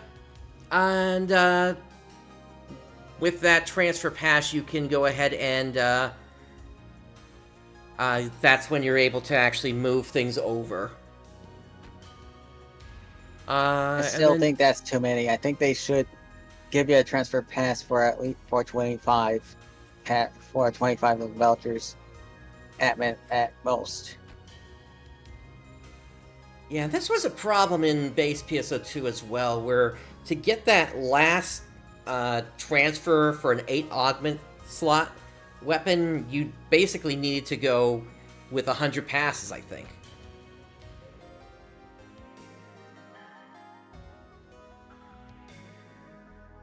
Alright, moving on from this, there is the NX Cube recycling campaign going on. This goes for another week at this point here. And so with this, you're able to get yourself some Alpha Reactors, Star Gems, and Genesis Points by handing in NX Cubes. Right now, they're doing a bonus on those where you can get those at half off, but then you can also do the regular lineup as well if you want to. And then Sonic's birthday, that is still on until maintenance later today, so this is your last chance to input the keyword. Do you have the keyword ready? I do not. That was posted on X, I believe. Let me go. I'll try to go grab it. Okay. While you're doing that, there's also the Nameless City limited time boosts and task campaign, which they already mentioned back in that developer message. But basically, if you're doing anything with the Erdem series, you've pretty much just got a huge discount going on, as well as success rate boost happening. And then right now, until maintenance starts today, and thank you, Rooks. Until the maintenance starts today, you got a rare drop rate plus 150% and a drop item preset skill rate plus 150% bonus going on. And then for all other equipment, there is also a similar boost going on. And then lastly, okay, actually, so the Nameless City Exploration Boost campaign, that goes for another week here, along with everything else here. That includes also the Quest Conquer Special Scratch Ticket Rush campaign, whereby completing the quest 2 times in a day will get you 2 special scratch tickets here. Also, there are permanent boosts coming to PSO2 blocks now. We alluded to this earlier. So basically, all your PSO2 day boosts are now becoming permanent. So Fun plus 100%, EXP Earn plus 200%, Rare Drop Multiplier plus 200%, Gathering Fever Occurrence Rate plus 100%, Item Enhancement Success Rate plus 10% for Legacy weapons, units, and skill rings. There are very few legacy weapons in global, but there are a ton on the Japanese side. Kind of hilarious that they're bringing them out. And then there's an augmentation success rate plus 15% for modern weapons and legacy weapons and units, and an enhancement EXP plus 15% when enhancing a weapon. And then the PSO2 Day exclusive ARKS Rappies that appear in PSO2 blocks will no longer appear after June 21st, so that has already passed by. So, hopefully you got your ARKS Rappy suit. Yep, I got a couple stored away. Sadly, won't be able to sell them on the NGS market, though. Nope.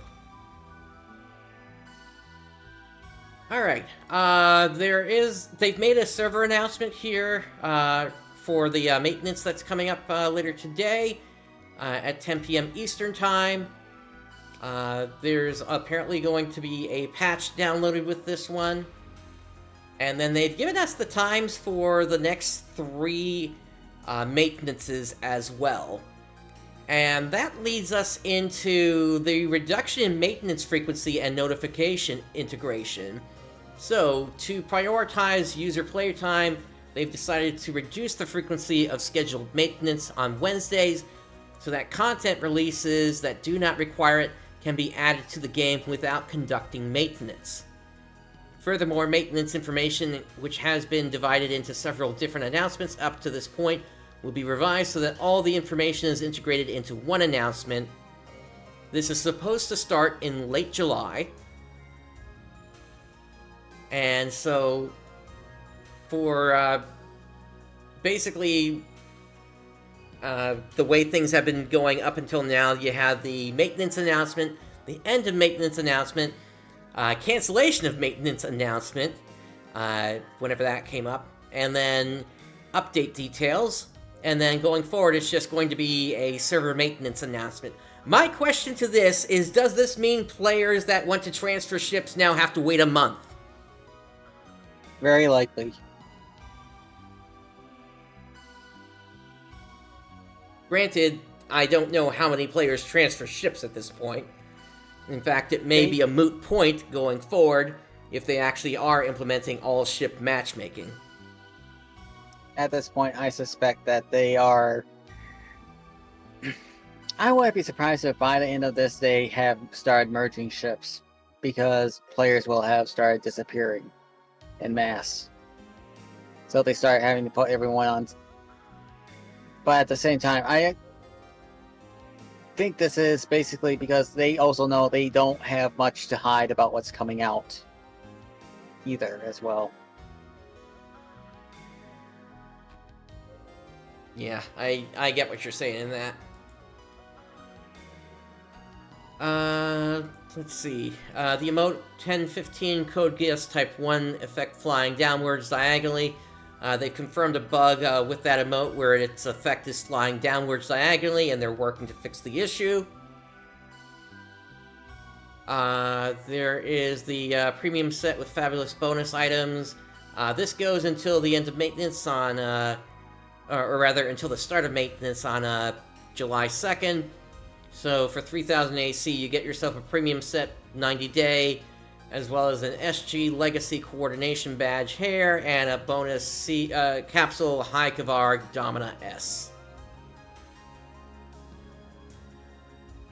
Given where things are, it's up to you if you want to consider that a good deal or a bad deal.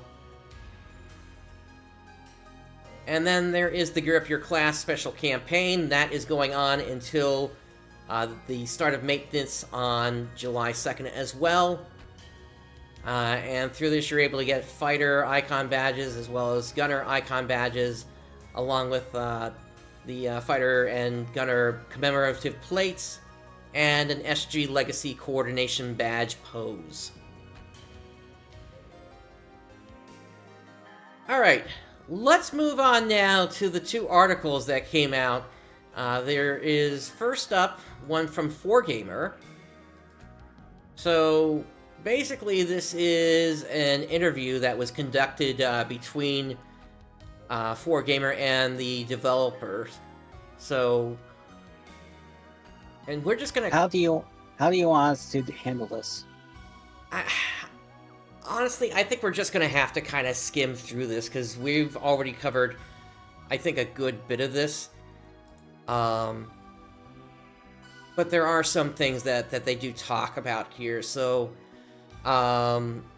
let's see. Let's start with we'll start with the first question here. So, what have your goals been for this past year? Daiki says, in the past year, our update plans and content proposals have been geared towards additional content that players can enjoy playing for a long time, such as the Creative Space and the Lucille Exploration Quest. Additionally, they have gotten positive feedback on the Dark Falls Solace and Dark Falls Dalian battles, so they feel that they have achieved their goals to some extent. Not making mention of the rare drop rate for the weapons that were dropping at the time. I'm going to say again, function file at this point. It's probably the right move to do, yeah. But yeah, the Solus and Dalian were good fights. They are the closest NGS has ever gotten to the fights we got back in base. I agree. Like, I remember, sorry, I talked over you. No, it's okay. I was just agreeing. Go ahead. Well, it's like the closest we've seen to, like, anyone remember fighting Dark Falls Luther back when it released? That was quite a fight, to the point where there had to be plans to actually take it. You actually had to have proper plans to take it down. You had to have a force in there that could actually inflict Mirage on the clock in order to get to open and break. Otherwise, you could be spending hours in there. Well, no, you could spend the entire timer in there trying to take him down. Yep. And then they eventually upgraded it to where if you broke the clock too fast, that happened as well. But moving on here, Yuya Kimura then said, in April of last year, we released Lucille in Chapter 5 of the story. With that, we completed the updates that we'd planned out from the beginning, so from there we changed our direction towards version 2. Instead of a large update adding a new field and its related content once every 6 months, we decided to deliver quests, events, and campaigns in a much shorter span, so that there is something that can be enjoyed every week. I do believe we were able to achieve that. And then the 4Gamer asked if there were any updates that were well received, and they say that Creative Space was one of the most well received features. There are still plenty of people playing with it now, even 1 year after it was added. And they say that also they get shown creative spaces that are posted to social media, and there are a lot of high-quality creations. The dev team is always surprised at the creativity being showcased, as we ourselves didn't think some of these creations would be possible. And then it's been almost a year since the Lucille Exploration was released, and thanks to the multiple updates as well as all-ship matching functionality, they have a very high player participation rate, and they're pleased that everyone is enjoying the game. And then they go into what was poorly received. What was poorly received was the initial Lucille Exploration and Dark Falls Solace.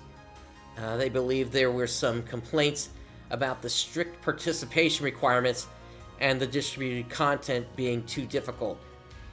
Again, if they had multiple ranks of difficulty, that wouldn't have been an issue. Also, until November of last year, there were a lot of complaints about the rewards, so that was something they needed to reconsider. And to address that, they came up with events like the Super Genesis Festival. And then to the question if they're still getting complaints about rewards, they've been monitoring social media posts, and they believe that improvements have been made. In terms of plans to address current requests, they're looking to add the all-ship matching functionality to quests other than Lucille Exploration and relaxing the equipment enhancements. So, I guess the question becomes then, are you just going to be able to get into this stuff now with just the default stuff that you get at level 65 now?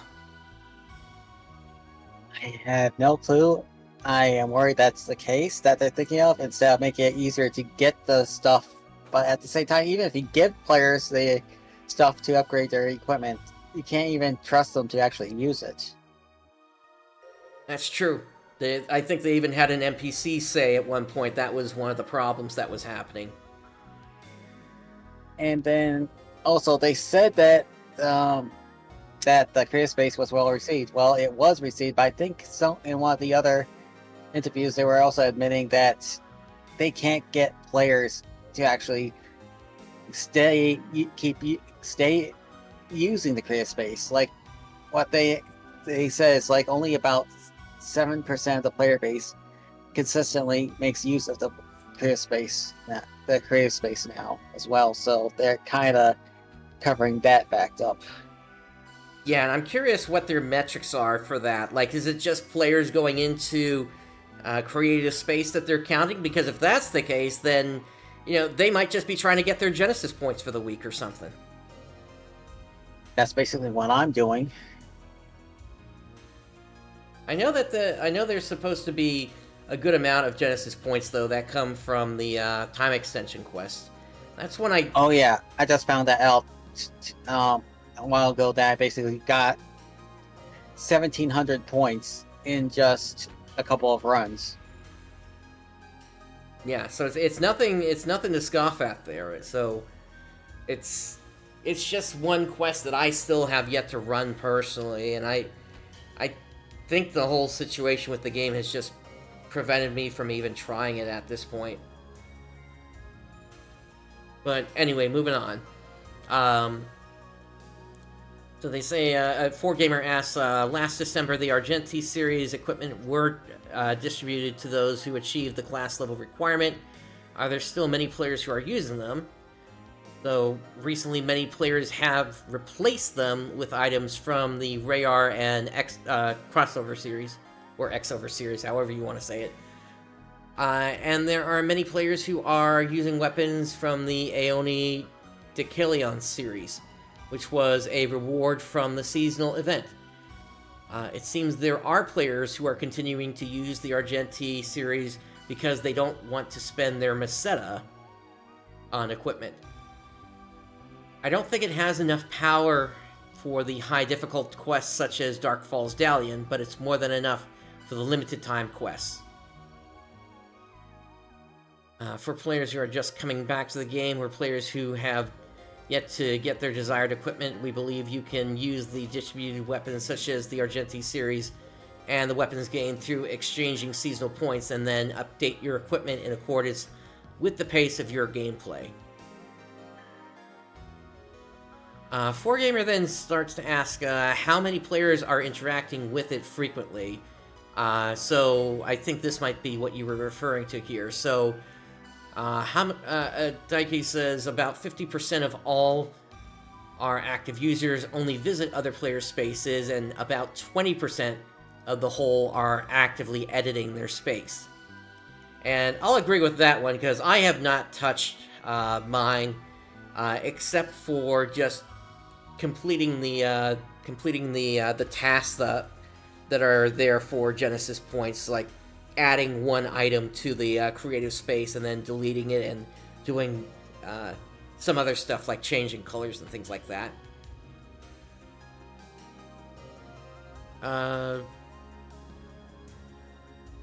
Currently, the number of maximum spaces you can have is 6, but do you hear from players that they don't have enough spaces and therefore have to destroy existing ones? Kimura responds, they don't know about having to destroy existing spaces to create new ones, but anytime a new space theme is added, they do increase the number of spaces that can be had through rental spaces. This may not be enough for those who don't want to spend currency. However, simply just increasing spaces would also increase the load on the server, so they would appreciate our players to give us money. Basically, yeah, at this point, except they don't really have that excuse, because I'm pretty sure these creative spaces are basically a single file on the server that is less than a few megabytes in size, and that's being generous. It's probably close. I might be, unless they are really being bad with the file structure of the creative space. I don't think it's that much of a strain. The only strain might be in how having one of these creative spaces, having multiple creative spaces open for occupied as an instance. But even then, they don't really have an excuse here. Nope, I look at Minecraft for that one in terms of how much space that stuff is taking. Oh no, Minecraft actually has an excuse, and compared to Minecraft, it shouldn't even be a blip. The creative space shouldn't even be a blip on the radar for them. If Google can basically give away how much space on their drive to a bunch of nameless people, how much more could Sega probably do that for their customers? Especially when the creative spaces are file size is probably tiny. Yeah, it's they're limiting their player base in terms of what they can do creatively. So for someone like me, yeah, I would have to destroy my my dungeon recreation of a Phantasy Star 1 Nola Cave if I wanted to do anything more.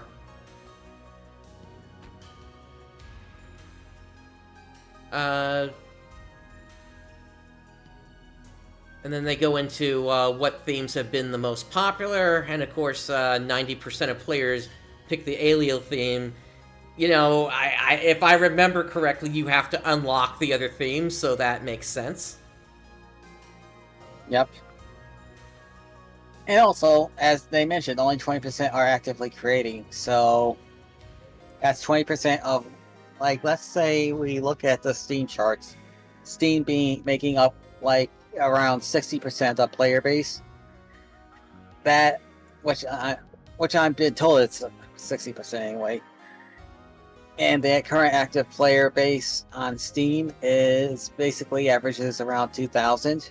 That's about 200 players actively working on their creative space.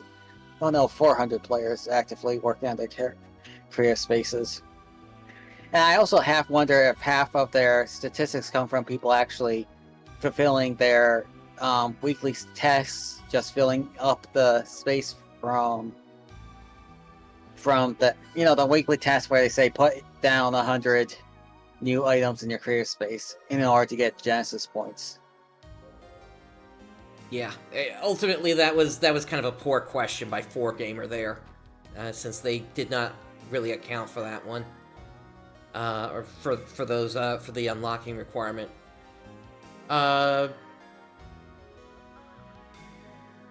True, we don't have a good look at what's going on over at JP, but I do have, like, there is this one guy who I do have some contact with some people, and well, I would say contact, but I have seen how the Japanese player base is looking at things. Can I say? What's up? Go ahead. Can I send you a link to a Japanese player on X? Yeah, go ahead.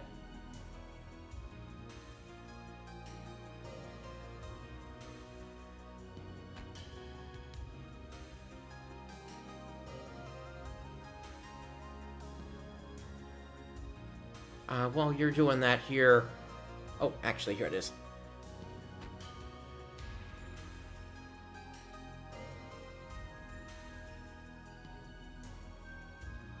So, this guy, do they give you the option to run the translation through? Yeah. Yeah, I've already done it. That is what a lot of people are feeling about over there are feeling about NGS.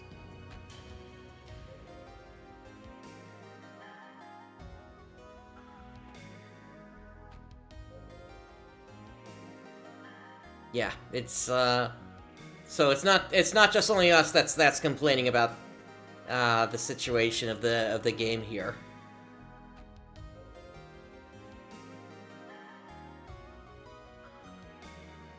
And I'll say, just because the Japanese side is paying more money on NGS, it doesn't make things necessarily better for Sega, because the yen isn't that great right now. They want foreign currency, honestly. Sega wants the foreign currency, and if the American side's doing poorly, that's not... Well, the global side's doing poorly, that's not looking good for them. Maybe they should bring out that PSO2 slot machine to Vegas. If you didn't know about that, Sega several years back created a PSO2 slot machine, and it seems to follow the story of Zeno to some degree.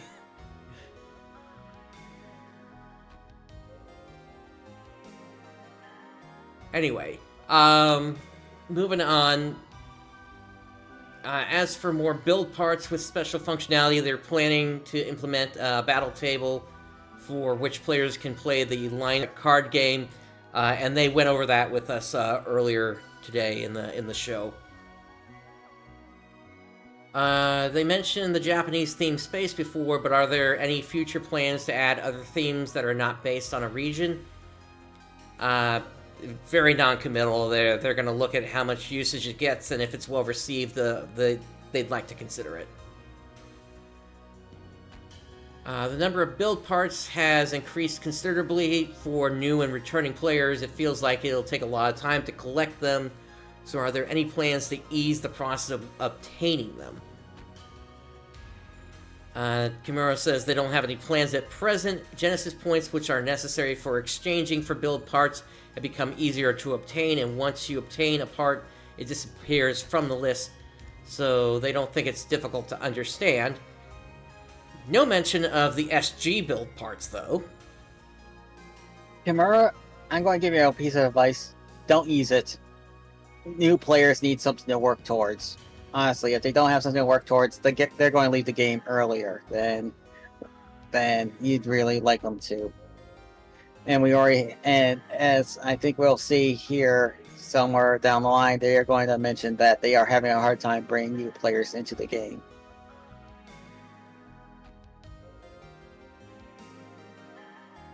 And I think we can skip the rest of the stuff of the creative space here. So the new field, Nameless City, has been added for the 3rd anniversary update. Are there any plans to expand upon this area in the future? And Kimura says the Nameless City is divided into 3 sectors. The first 2 will be implemented in June, and the 3rd one is scheduled to be released in August. And that was previously mentioned as well. And then 4Gamer goes into the new action Mars. So Mars is, which is going to be implemented on July 31st, is not something that won't be available to the player unless they advance through the new story chapter. Daiki says, in the story its development is alluded to, but you can use it without getting that far. One of the development considerations was that even new players could use it as quickly as possible, so don't worry about it. So my question becomes, is there a level requirement, or is it just simply you get to the end of Chapter 1 and there it is? I think they say to end of Chapter 1 and there it is, down here. Okay.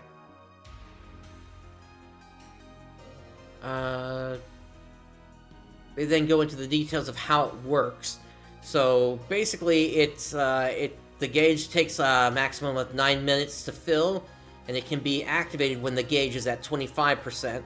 The idea is that while you're playing a quest, once the gauge gets up to 25%, you can activate it. You can then deactivate it at any time, so even in a situation where you activate it, but the enemy you wanted to use it for vanishes, you won't end up wasting the gauge. So, is this going to be available for things like Solus and Dalian? That'll be interesting. Yeah.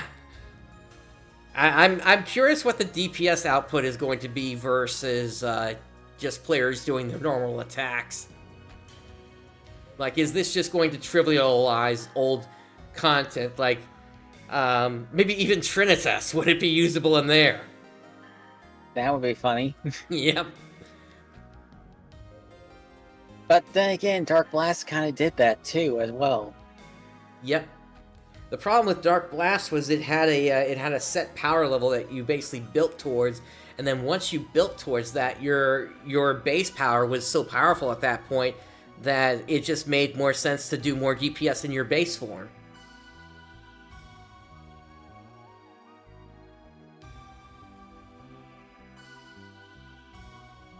But anyway, they say here if you fill the gauge to maximum, you'll be able to use it for 2 minutes consecutively. And I know that, I'm just gonna say this here. I know they gave what the initials meant for this thing, but Mars, I mean, I'm not thinking the planet. I'm thinking back to PSO, where how the humans were called Mars, basically. And I'm I know it's silly, but Humar, Ramar, and all that sort of stuff it's I'm curious if there was any inspiration from that there, but probably not. I'm half wondering if it might. Wasn't there a virtual Wait a second, wasn't there a game called Virtual on Mars? I think so. That was like the third or fourth game in the series.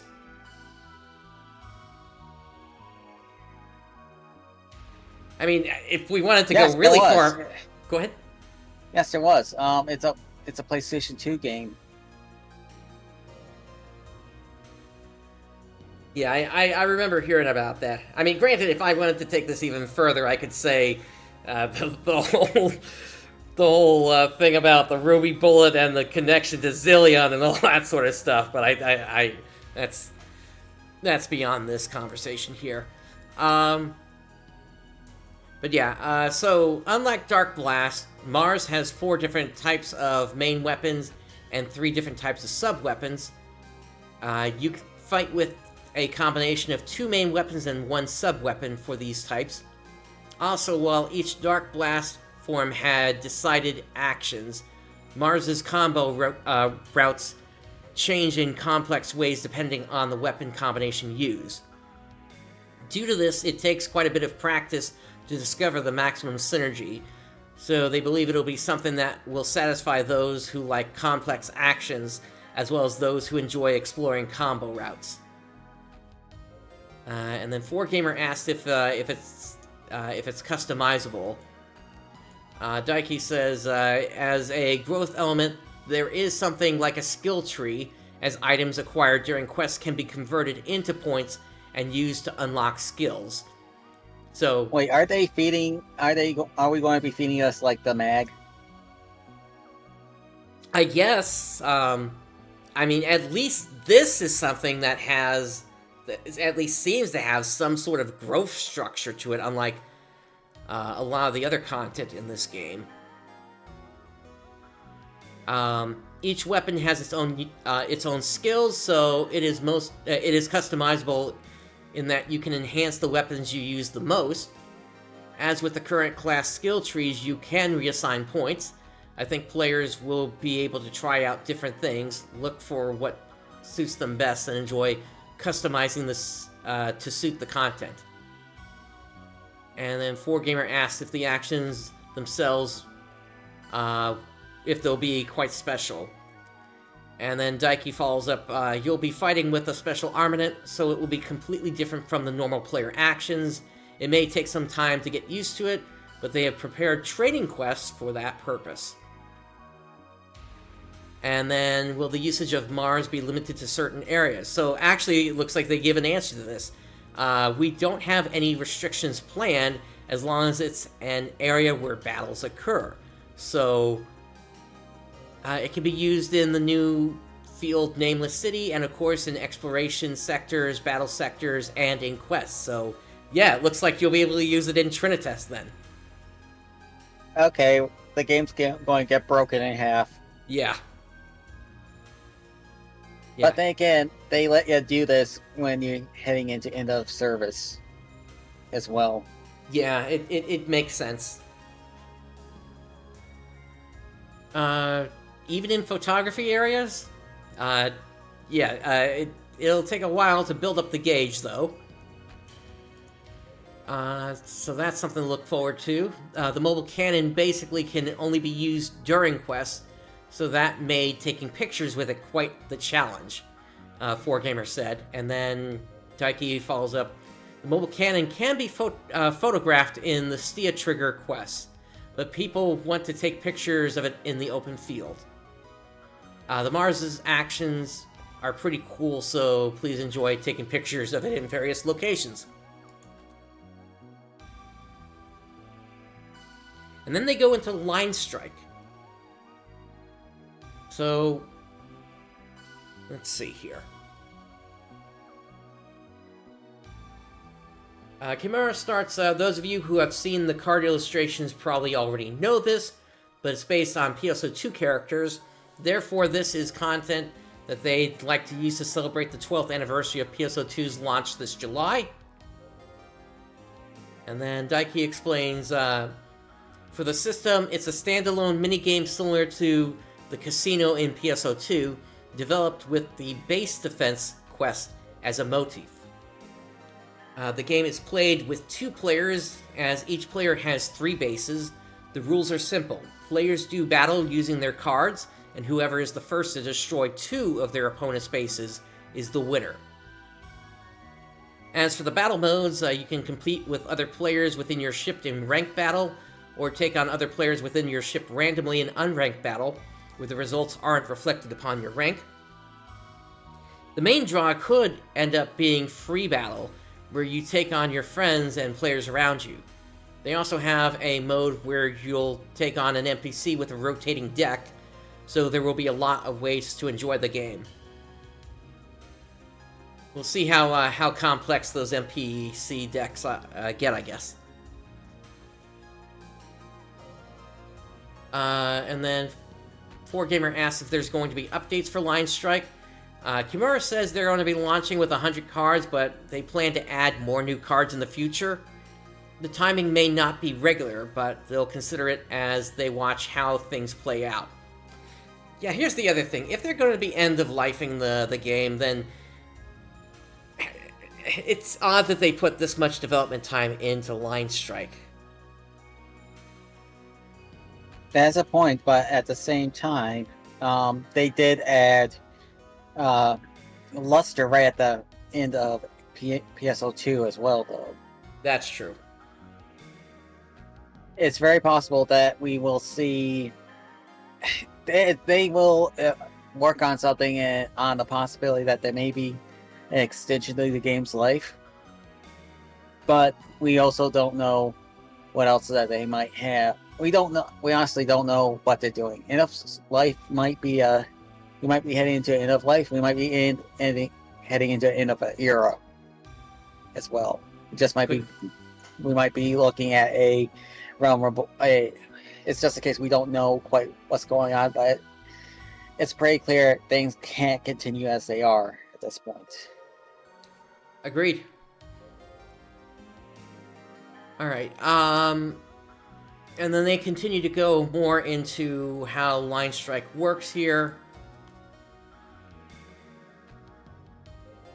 including how to get vouchers. Deck is going to have 15 cards. And then they talk about PSO Episode 3 Card Revolution. In terms of the game rules, they didn't take anything from PSO Episode 3 into consideration. However, as they were discussing whether or not to add a card game to NGS, they were thinking no, since they already had PSO Episode 3. And then they go into what Episode 3 was. In NGS, 4Gamer then asks, in NGS, there are a lot of players who have been with the series for a long time, or rather, they make mention of it. The game itself is quite different from PSO Episode 3. However, many of those who worked on the development of Line Strike had played PSO Episode 3 at the time. So there were those who wanted to add something of PSO Episode 3, even if only a little something to the game. As such, there are card sleeves based on the backs of cards in Episode 3, and the BGM also is in line with PSO Episode 3. At least there are still some fans on the team. Yeah, that's something that we really weren't certain of, but that's at least somewhat of a, I guess, a good sign here, but... A comforting thought. Yeah, it may be too little too late.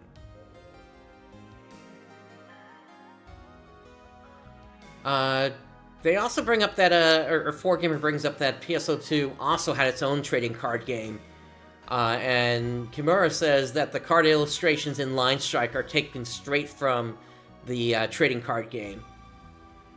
So when Line Strike was announced, there may have been some people who thought that efforts were diverted, or rather, that they had diverted time and resources away from the main game in order to work on Line Strike. However, as for devs, they worked on it bit by bit with whatever free time they could find. The illustrations were not newly drawn, but adapted from past images, so it didn't take long to create this content. And then, in terms of if they wanted to include something like Line Strike from the start. Kimura responded, it's not quite from the beginning. Shortly before NGS's launch within the development team, they did have a vision that they wanted to include something like a minigame, so they held a contest within the team to decide what that game would be. And within those ideas was the current Line Strike, an idea with defensive battle elements. For development after that, a group of volunteers who liked card games and wanted to try something different came together and worked on it bit by bit while prioritizing NGS main content updates. And then 4Gamer actually asked an interesting question here, if it's possible to make Line Strike into a mobile game. And Kimura responds, not at present. It's not something that they can drop directly into a separate app. It'd be quite difficult to port. However, they do believe that it stands as a game you can enjoy on its own merits. So the question becomes, if Line Strike somehow becomes a hit, how long until somebody creates a clone app on iPhone and Android? Well, considering how simple it looks, I wouldn't see it as difficult. In fact, I wouldn't be surprised if someone could just open up. I wouldn't be surprised if someone just opened up, click Team Fusion and started working on the game that way. I mean, it would probably also be very quickly ported to Tabletop Simulator as well. That's yeah, that is possible. It could end up there. And then 4Gamer asks, will you be releasing content similar to Line Strike in the future?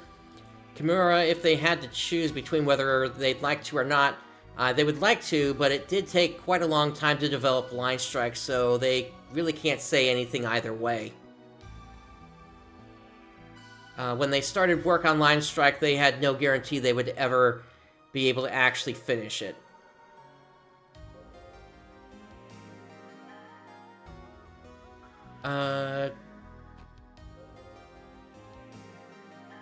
I'm just kind of skimming through some of these here. Let's see.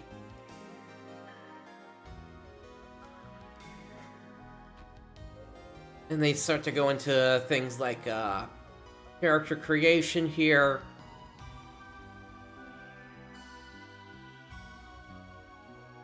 Yeah, they really go into like makeup for a bit here, and then they once again bring up the difficulty in increasing the cost limit for accessories, but they may be able to do something about increasing slots. This interview was before today's show, so I think they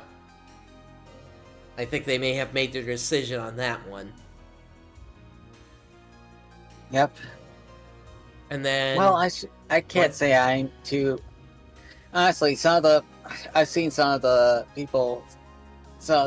requests, and people were basically saying, "I don't care if it means that other players can't play, makes it so other players can't play.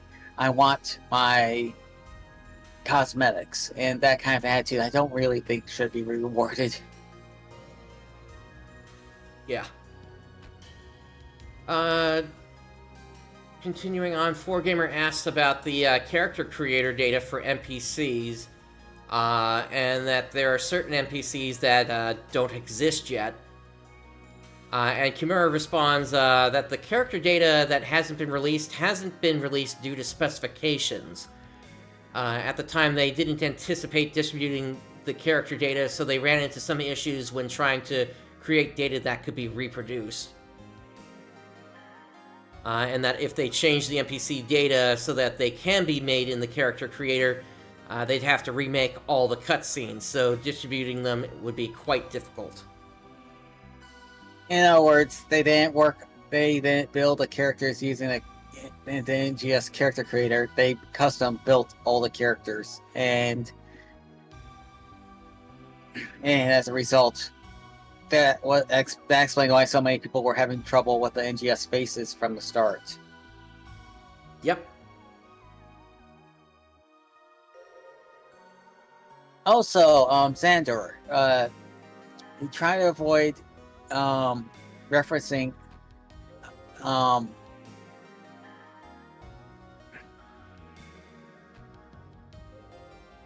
anyway. Yeah, that is possible. That's another thing. It may be impossible for characters because some of the characters might be below below the height limit.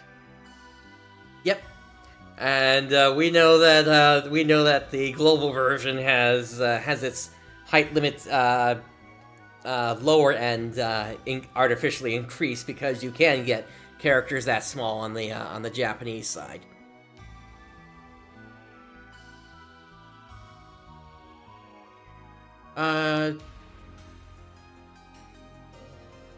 Let's see. They then go into talking more about the creative space, including the ARKS decoy. Then they go into asking what other updates are coming up here, which we pretty much just got the new roadmap. So they do ask if there's going to be like a pop-up store or a collab cafe. Kimura can't say anything specific about that. I'm going to say likely no, because NGS... I've been saying it, they can't sell these characters. They can't sell NGS. Basically, right now, its biggest selling point is its character creator and the social aspect. And as a result, they can't sell the characters, they can't sell the story. There's nothing... I'm not surprised that we're not seeing fan festivals anymore either. Yeah, I agree with you there. Then they go into the collabs. And then finally the plans for the future and share a message with the players. So Daiki says, we've reached the 3rd anniversary of NGS thanks to the support of their players. Truly thank you. PSO is heading towards its 12th anniversary in July, and they're extremely happy to have people playing the game for such a long time. 3 years and also 12 years. They've been involved since the initial development of PSO2, so this is very emotional for them. They plan to continue to deliver content in the future, such as Line Strike and new actions, so they hope we enjoy it. And they're continuing to develop, working towards NGS's 4th anniversary. And then Kimura says, I feel like I've said mostly all the things I wanted to say. Even having said that, he's extremely happy that they're celebrating the 3rd anniversary of NGS and the 12th anniversary of PSO2. The devs and management teams are both committed to continuing an NGS experience that is easier to play and more fun than before. They believe it's that being able to provide the service for as long as possible is the most important thing to do in terms of online games. We said we'd do it for 10 years when starting PSO2, and now before we realized it, here we are in year 12. No, they didn't. They said that they were expecting to run PSO2 for up to 3 chapters. Yeah, 5 years, episode 3. Yeah, so I agree. That's a straight up gaslighting there. At least it says that maybe they are considering that we're looking at expansion instead of a new game, but I don't know. Yeah, we'll have to see. Alright, that's the end of the 4Gamer one. The Dengeki Online one, we're gonna try to move through this fairly quickly as well here. I don't have a translation of it. It's halfway down the page in the link I sent you.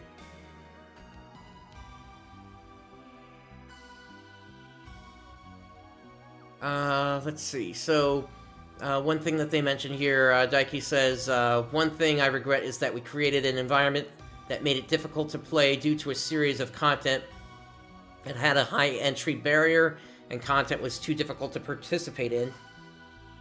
I'm going to say, yeah, the problem is you're creating in-game content when your game really, really needs more permanent casual content. I'll agree. Yeah, and this is actually something that they talked about before. Let's see. We talk about drop rates. What has the reaction been to items not tradable in personal shop? The opinions have been mixed. You have to obtain it yourself, and you lose the opportunity to gain financially through a personal shop transaction.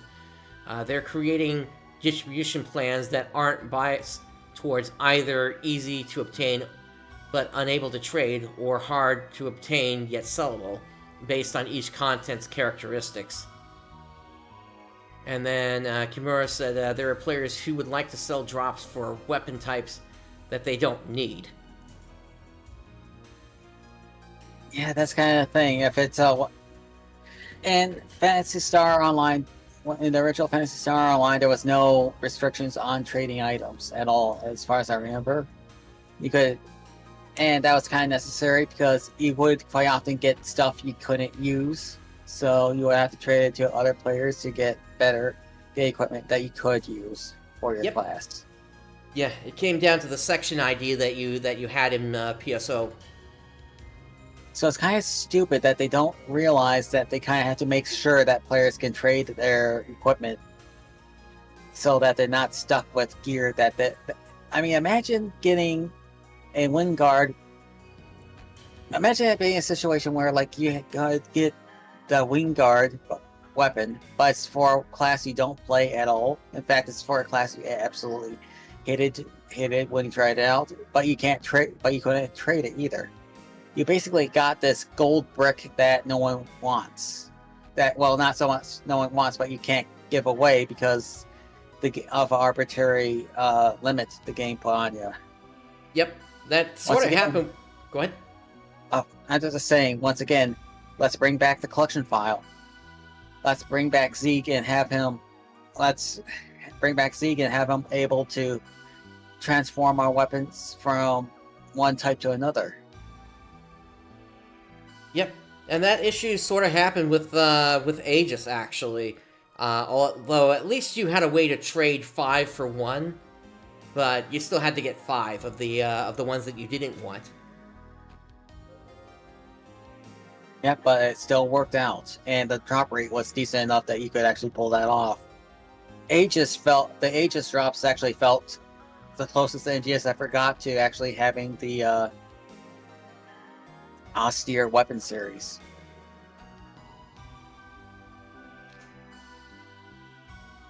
Here's an interesting question. Has there been any difference in the response to the drop rates between the Japanese and the global version? The mixed reviews have been about the same. My impression, though, is that the global version is more polarized, with some saying they would prefer items to be more difficult to obtain, and others saying they'd prefer them to be available to everyone. And then Daiki says, looking at the average of the overall opinion, there is a tendency for Japanese players to be more active in participating in quests and digging for rare items. And then to the question of do you adjust the drop rate differently between the versions, Kimura confirms that no, they do not do that. While it might be a good thing to adjust in accordance with playstyles, it wouldn't be good if anyone felt a sense of unfairness.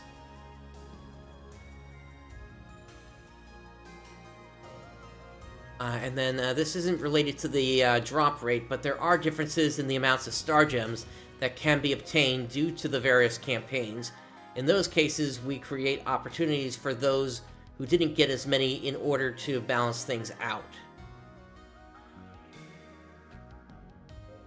Then they go into the question about cell shading. Daiki says the response has been positive, with no negative responses. There have been negative responses because people have perceived it as a waste of resources being spent. But when it turned out that But I think that's usually a case of the players not understanding that it under basically the negative response was people being worried that resources were wasted on something that wasn't important to NGS. Yeah. They then confirm for the Japanese version, about 40% of players are using it. It's about the same for the global version, but there are more players on that side that are using it. And then...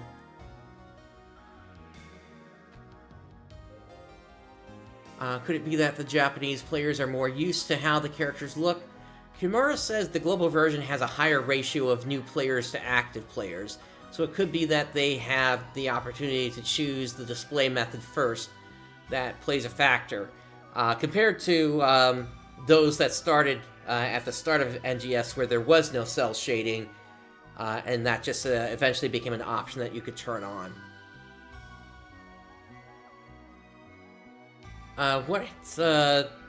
Dengeki then asks, what's been the tendencies of new and returning players since version 2 was released? Kimura says that as a percentage, there were more returning players. As for new players, they haven't been able to correctly analyze what hooked them. Ever since the update, they've done a lot of things, such as advertisements and collaborations. That's not good if you don't know what's even bringing players in at this point.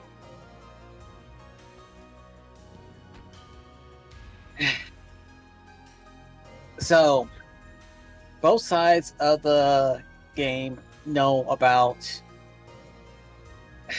Yeah, at this point, they know that this game is being sold on a screenshot system. The problem comes in that I've harped on this before. NGS, everything NGS other than its combat system, other games do better elsewhere. The combat system, the online combat system, is about the only thing NGS really has to boast about. Even then, it's not really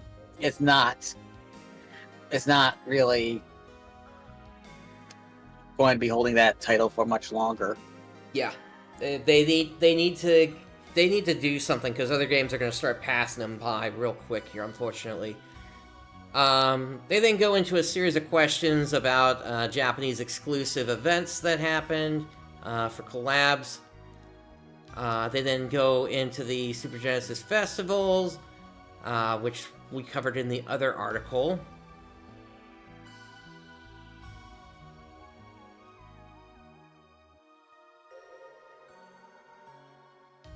Then they go into the Special Armament Action and Line Strike, which I'm just trying to see. Yeah, they go into the explanation of it again here, and then they go into how long you can keep things going once you have a full bar. And then you were right. They say it can be used after clearing Chapter 1. And then they go into Line Strike here. Dengeki asks if there's going to be no paid content with Line Strike. Daiki says they are planning to sell vouchers and a starter set with AC. These are things that can be obtained without AC, but if a player wants to get a head start, they can purchase them. I'll see how much I enjoy the gameplay first before I start that. Yeah, I agree with you there. Dengeki states it's standard for a card game to have rare cards, but will there be cards that are difficult to obtain? Daiki says there are strong cards, but when the game is implemented, all cards will have the same probability of appearing.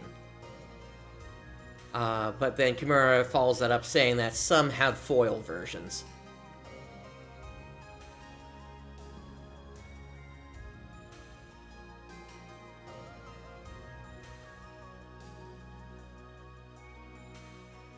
And then for the question about balancing things, Daiki says they'll look at win rates, usage rates, and player trends.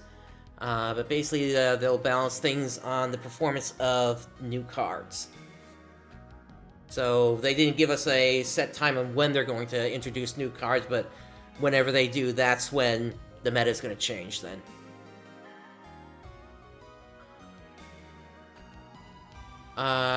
As of right now, looks like multi-ship matching does not work for Line Strike.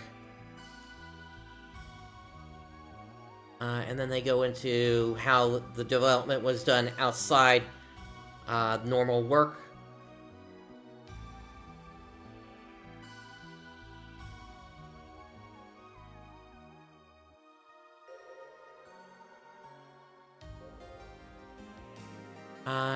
Actually, this was an interesting question here. Dengeki says, before the corona pandemic, there were trial sessions for new content, but would it be difficult to do that kind of thing now? Daiki says, yes, they do feel that it would be difficult, but they would like to create opportunities for players to meet up. And Kimura follows, they're not thinking of doing something large-scale. For example, an event for a Line Strike held by lottery. Something on the scale of the trial sessions held at internet cafes when NGS first launched, going back to those basics. So basically, we're not going to be seeing any large-scale events like we saw in Japan before the launch of Global. And that's pretty much because there just isn't the demand anymore. They kind of killed the fan base for this game. Yep. And then would the development members also participate in those kinds of events? Kimura's non-committal. We might show up. But this would be And I was there. Okay, never mind. And then they go into the future of NGS. They talk about the 12th anniversary. Dengeki asks if we're getting Shiva next year. Kimura says nothing has been decided for the 13th anniversary, so they can't really say anything. It could be Arkema, but they're planning to feature PSO2 characters for the anniversary.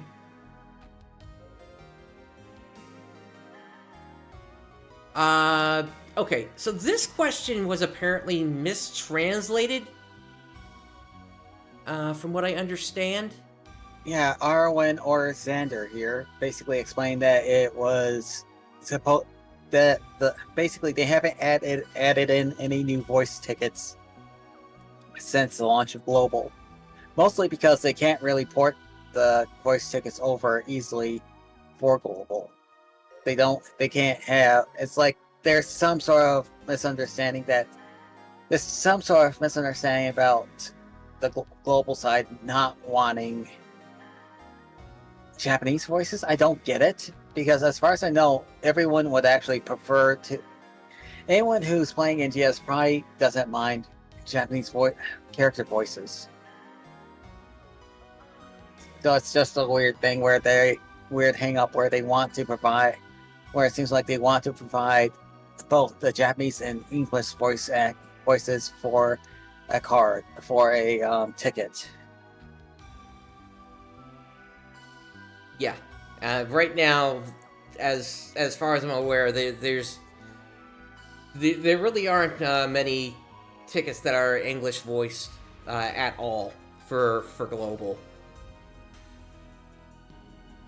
And I think the only ones that do exist were done back in base PSO2.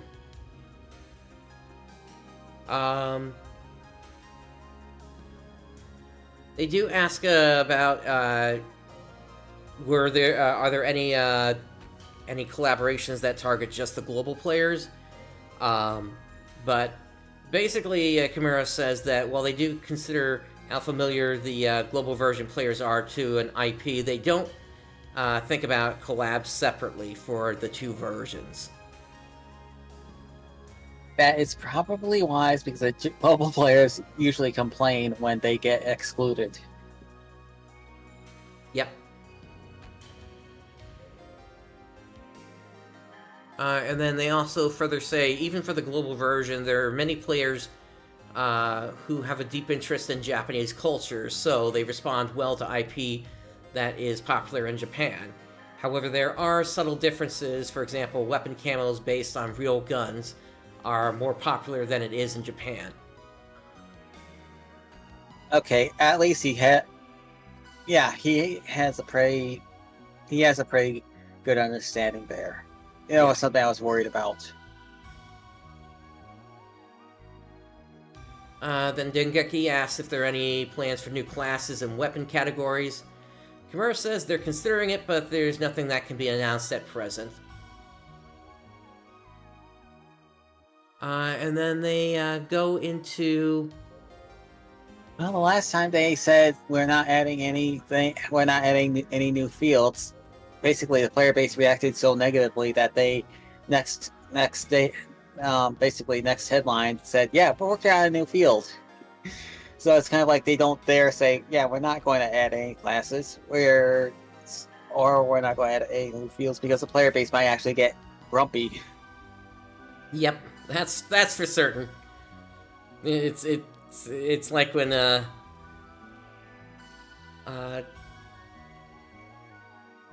it's like when Sakai said that they weren't going to. I can't even remember. It was something that a lot of players got angry at him for back in episode 5. Well, they didn't want to add in a new exploration quest. And Sakai said that would cost a lot of money right now. And basically, I don't know what happened, but they had blown their budget on something. And Sakai basically let that slip. And the player base basically got really upset. And a few months later, I think we got the Enchanted Forest. Yep, that sounds about right. And then that's pretty much everything else is pretty much the same of what they've already said in the other article here. So I think we're good on this here. And then this here was just going over the Eminence of the Eminence and Shadow collab again here, so we don't need to cover that. All right, from New Genesis to Clementine. So, June 1st, Ultimate was finally released, including the new Ultimate Lobby. And all of these quests are available here. We're not going to go over the entire list here. That list is available for you to read, though, if you want to, on their website. In addition, several VR missions were added to the Ultimate Lobby as well. These missions require the party leader to pay 1 mission disc to run. And then for element rolling, equipment can now roll between 1 to 50%. However, the chances are heavily weighted towards getting a 40% or higher. It's a 30% chance to get under 40%. There is a shop update. The vendor in my room now sells the partner machine Fig Roll, Bulg Roll, Tech Roll, and Def Roll for 50,000 Meseta each. That'll help you to grow your partner machine quickly. And then for item changes, they changed the names of gold, silver, and bronze weapon badges to large, medium, and small Meseta chunks. Did they really call it SMOL? That got me there. They might. When you're dealing with fans, all sorts of silly stuff can happen. Yeah. I haven't been on the server in a while, so I don't know if that's real or not. Oh yeah, text box limitations. That would make sense. Then again, large and medium are bigger than small. So anyway, the Fig Roll, Bulg Roll, Tech Roll, and Def Roll are now 15-star rarity, and you can enhance your partner machine stat bar by +60 for melee, strike, tech, and plus 48 for armor, so that basically makes that more efficient now. And then for bug fixes, they fixed an error on weekly missions saying the wrong boosters, and then they fixed an issue where synthing items would take locked items. Moving on from that, there have been several other updates on the Discord. So they took the server down for 30 minutes, and for a quick rundown and a simple version of what happened, the boss materials were not dropping as often as intended, so they checked a bit deeper, and some old code wriggled its way back into the server. This code caused drops to not work as intended. To be frank, they're not sure what the code was doing, but it was definitely making some rare items more common than they should have been. This is a major blunder, and the reason why they're bringing it up here instead of sweeping it under the rug, they'll be keeping eyes on drop rates with this issue now fixed and increasing anything as needed. You'll see a lot more boss materials and possibly other drops that may have been reduced due to this bug. And additionally, they pushed some more fixes with this update and some adjustments. For the adjustments, the Ultimate Recycle box now accepts /U weapons. Inserting these will have a 10% chance to give you a 1 Master Grinder. They increased the base stats on Guardian Shield and Redline from 50 to 200 ATP, TP, and ACC. They decreased the set bonus stats on one-handed weapons for Guardian/Red from 350 to 300 ATP and TP. Oh yeah, I remember that time they did that. They had to roll the server back, if I remember correctly. It was basically a quest full of rappies that were just dropping their feathers at such an increased rate that they had no choice but to do a server rollback. That was fun. Boy. Further adjustments, they increased the drop rate of God/Power and Mind. And then Photon Crystals now have a 1% chance to drop instead of Photon drops. And then for fixes, the Adept Plus now works for Quibbler Suit Plus. Master Swordman Plus now works for Bugei Senba. The Chaos line now works with the Chao Staff/U Plus and Shiny. And to note, you may see some empty mid-mission boxes. We'll be keeping an eye on these as well, since they were originally supposed sometimes to be empty, but weren't due to the issue mentioned above. And then there were further updates. At some point tomorrow, Wednesday the 12th, they'll be taking the server down for a period of time in order to move Clementine to a new provider and a fully dedicated machine. Over the past few months, their current machine has been struggling with memory limitations and CPU performance, and it's made debugging anything quite difficult. Because their billing period is coming up, they've decided that it's worth testing the waters with other providers for a while. They expected the downtime to be about 2 to 3 hours, but DNS propagation can take a while after that. From there, the server relocation maintenance finished.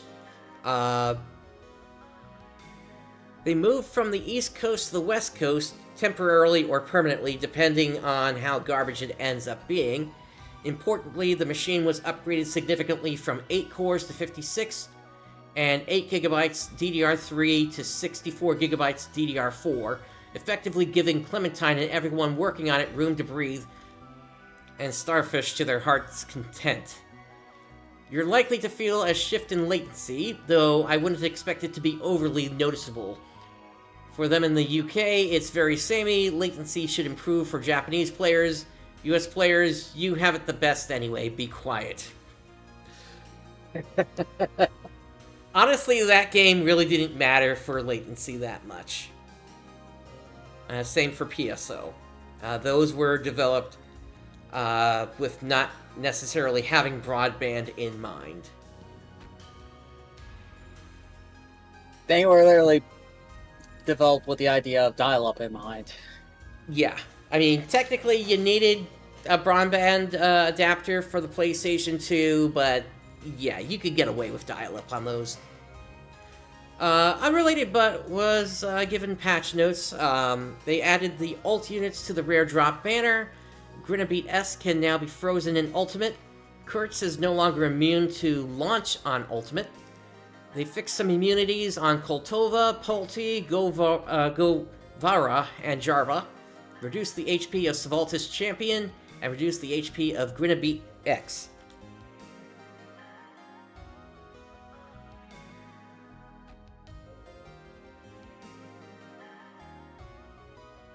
And then we got a huge list of changes here, which basically said all these missions had drops added to them in Ultimate mode. The list is in the Discord if you want to read the whole thing here. But additionally, the boss materials Tanzad, Serenad, and Graffinad had a boost in their drop rates.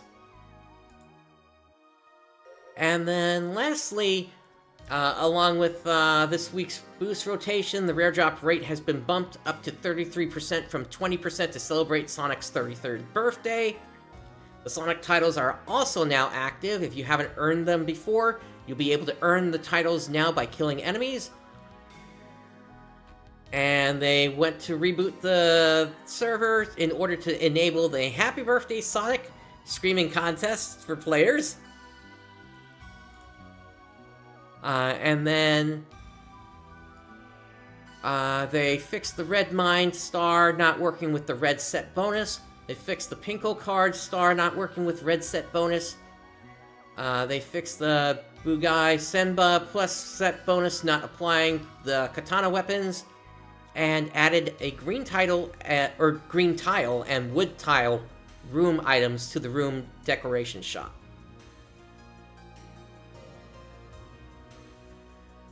Alright, and that's all the news that I had prepared for today. Rooks, did you have anything else you wanted to bring up? At this moment. Alright. So, unfortunately, at least for New Genesis, we've got a long road ahead in terms of when we're going to get more story. It's possible they could add it in the future to the roadmap, but they've usually stuck pretty well to what's been on that roadmap, aside from some occasional adjustments. They promised story quests. We only got one story quest, so they still have a promise to keep here. Yep. So maybe we'll still see a story quest. Maybe they're trying to hide. It could be possible that they are trying to hide story updates now, but that's hopeful thinking. We won't know until they launch the first surprise story quest. Right. I mean, they usually even say when there's like mini episodes, and there's nothing like that either.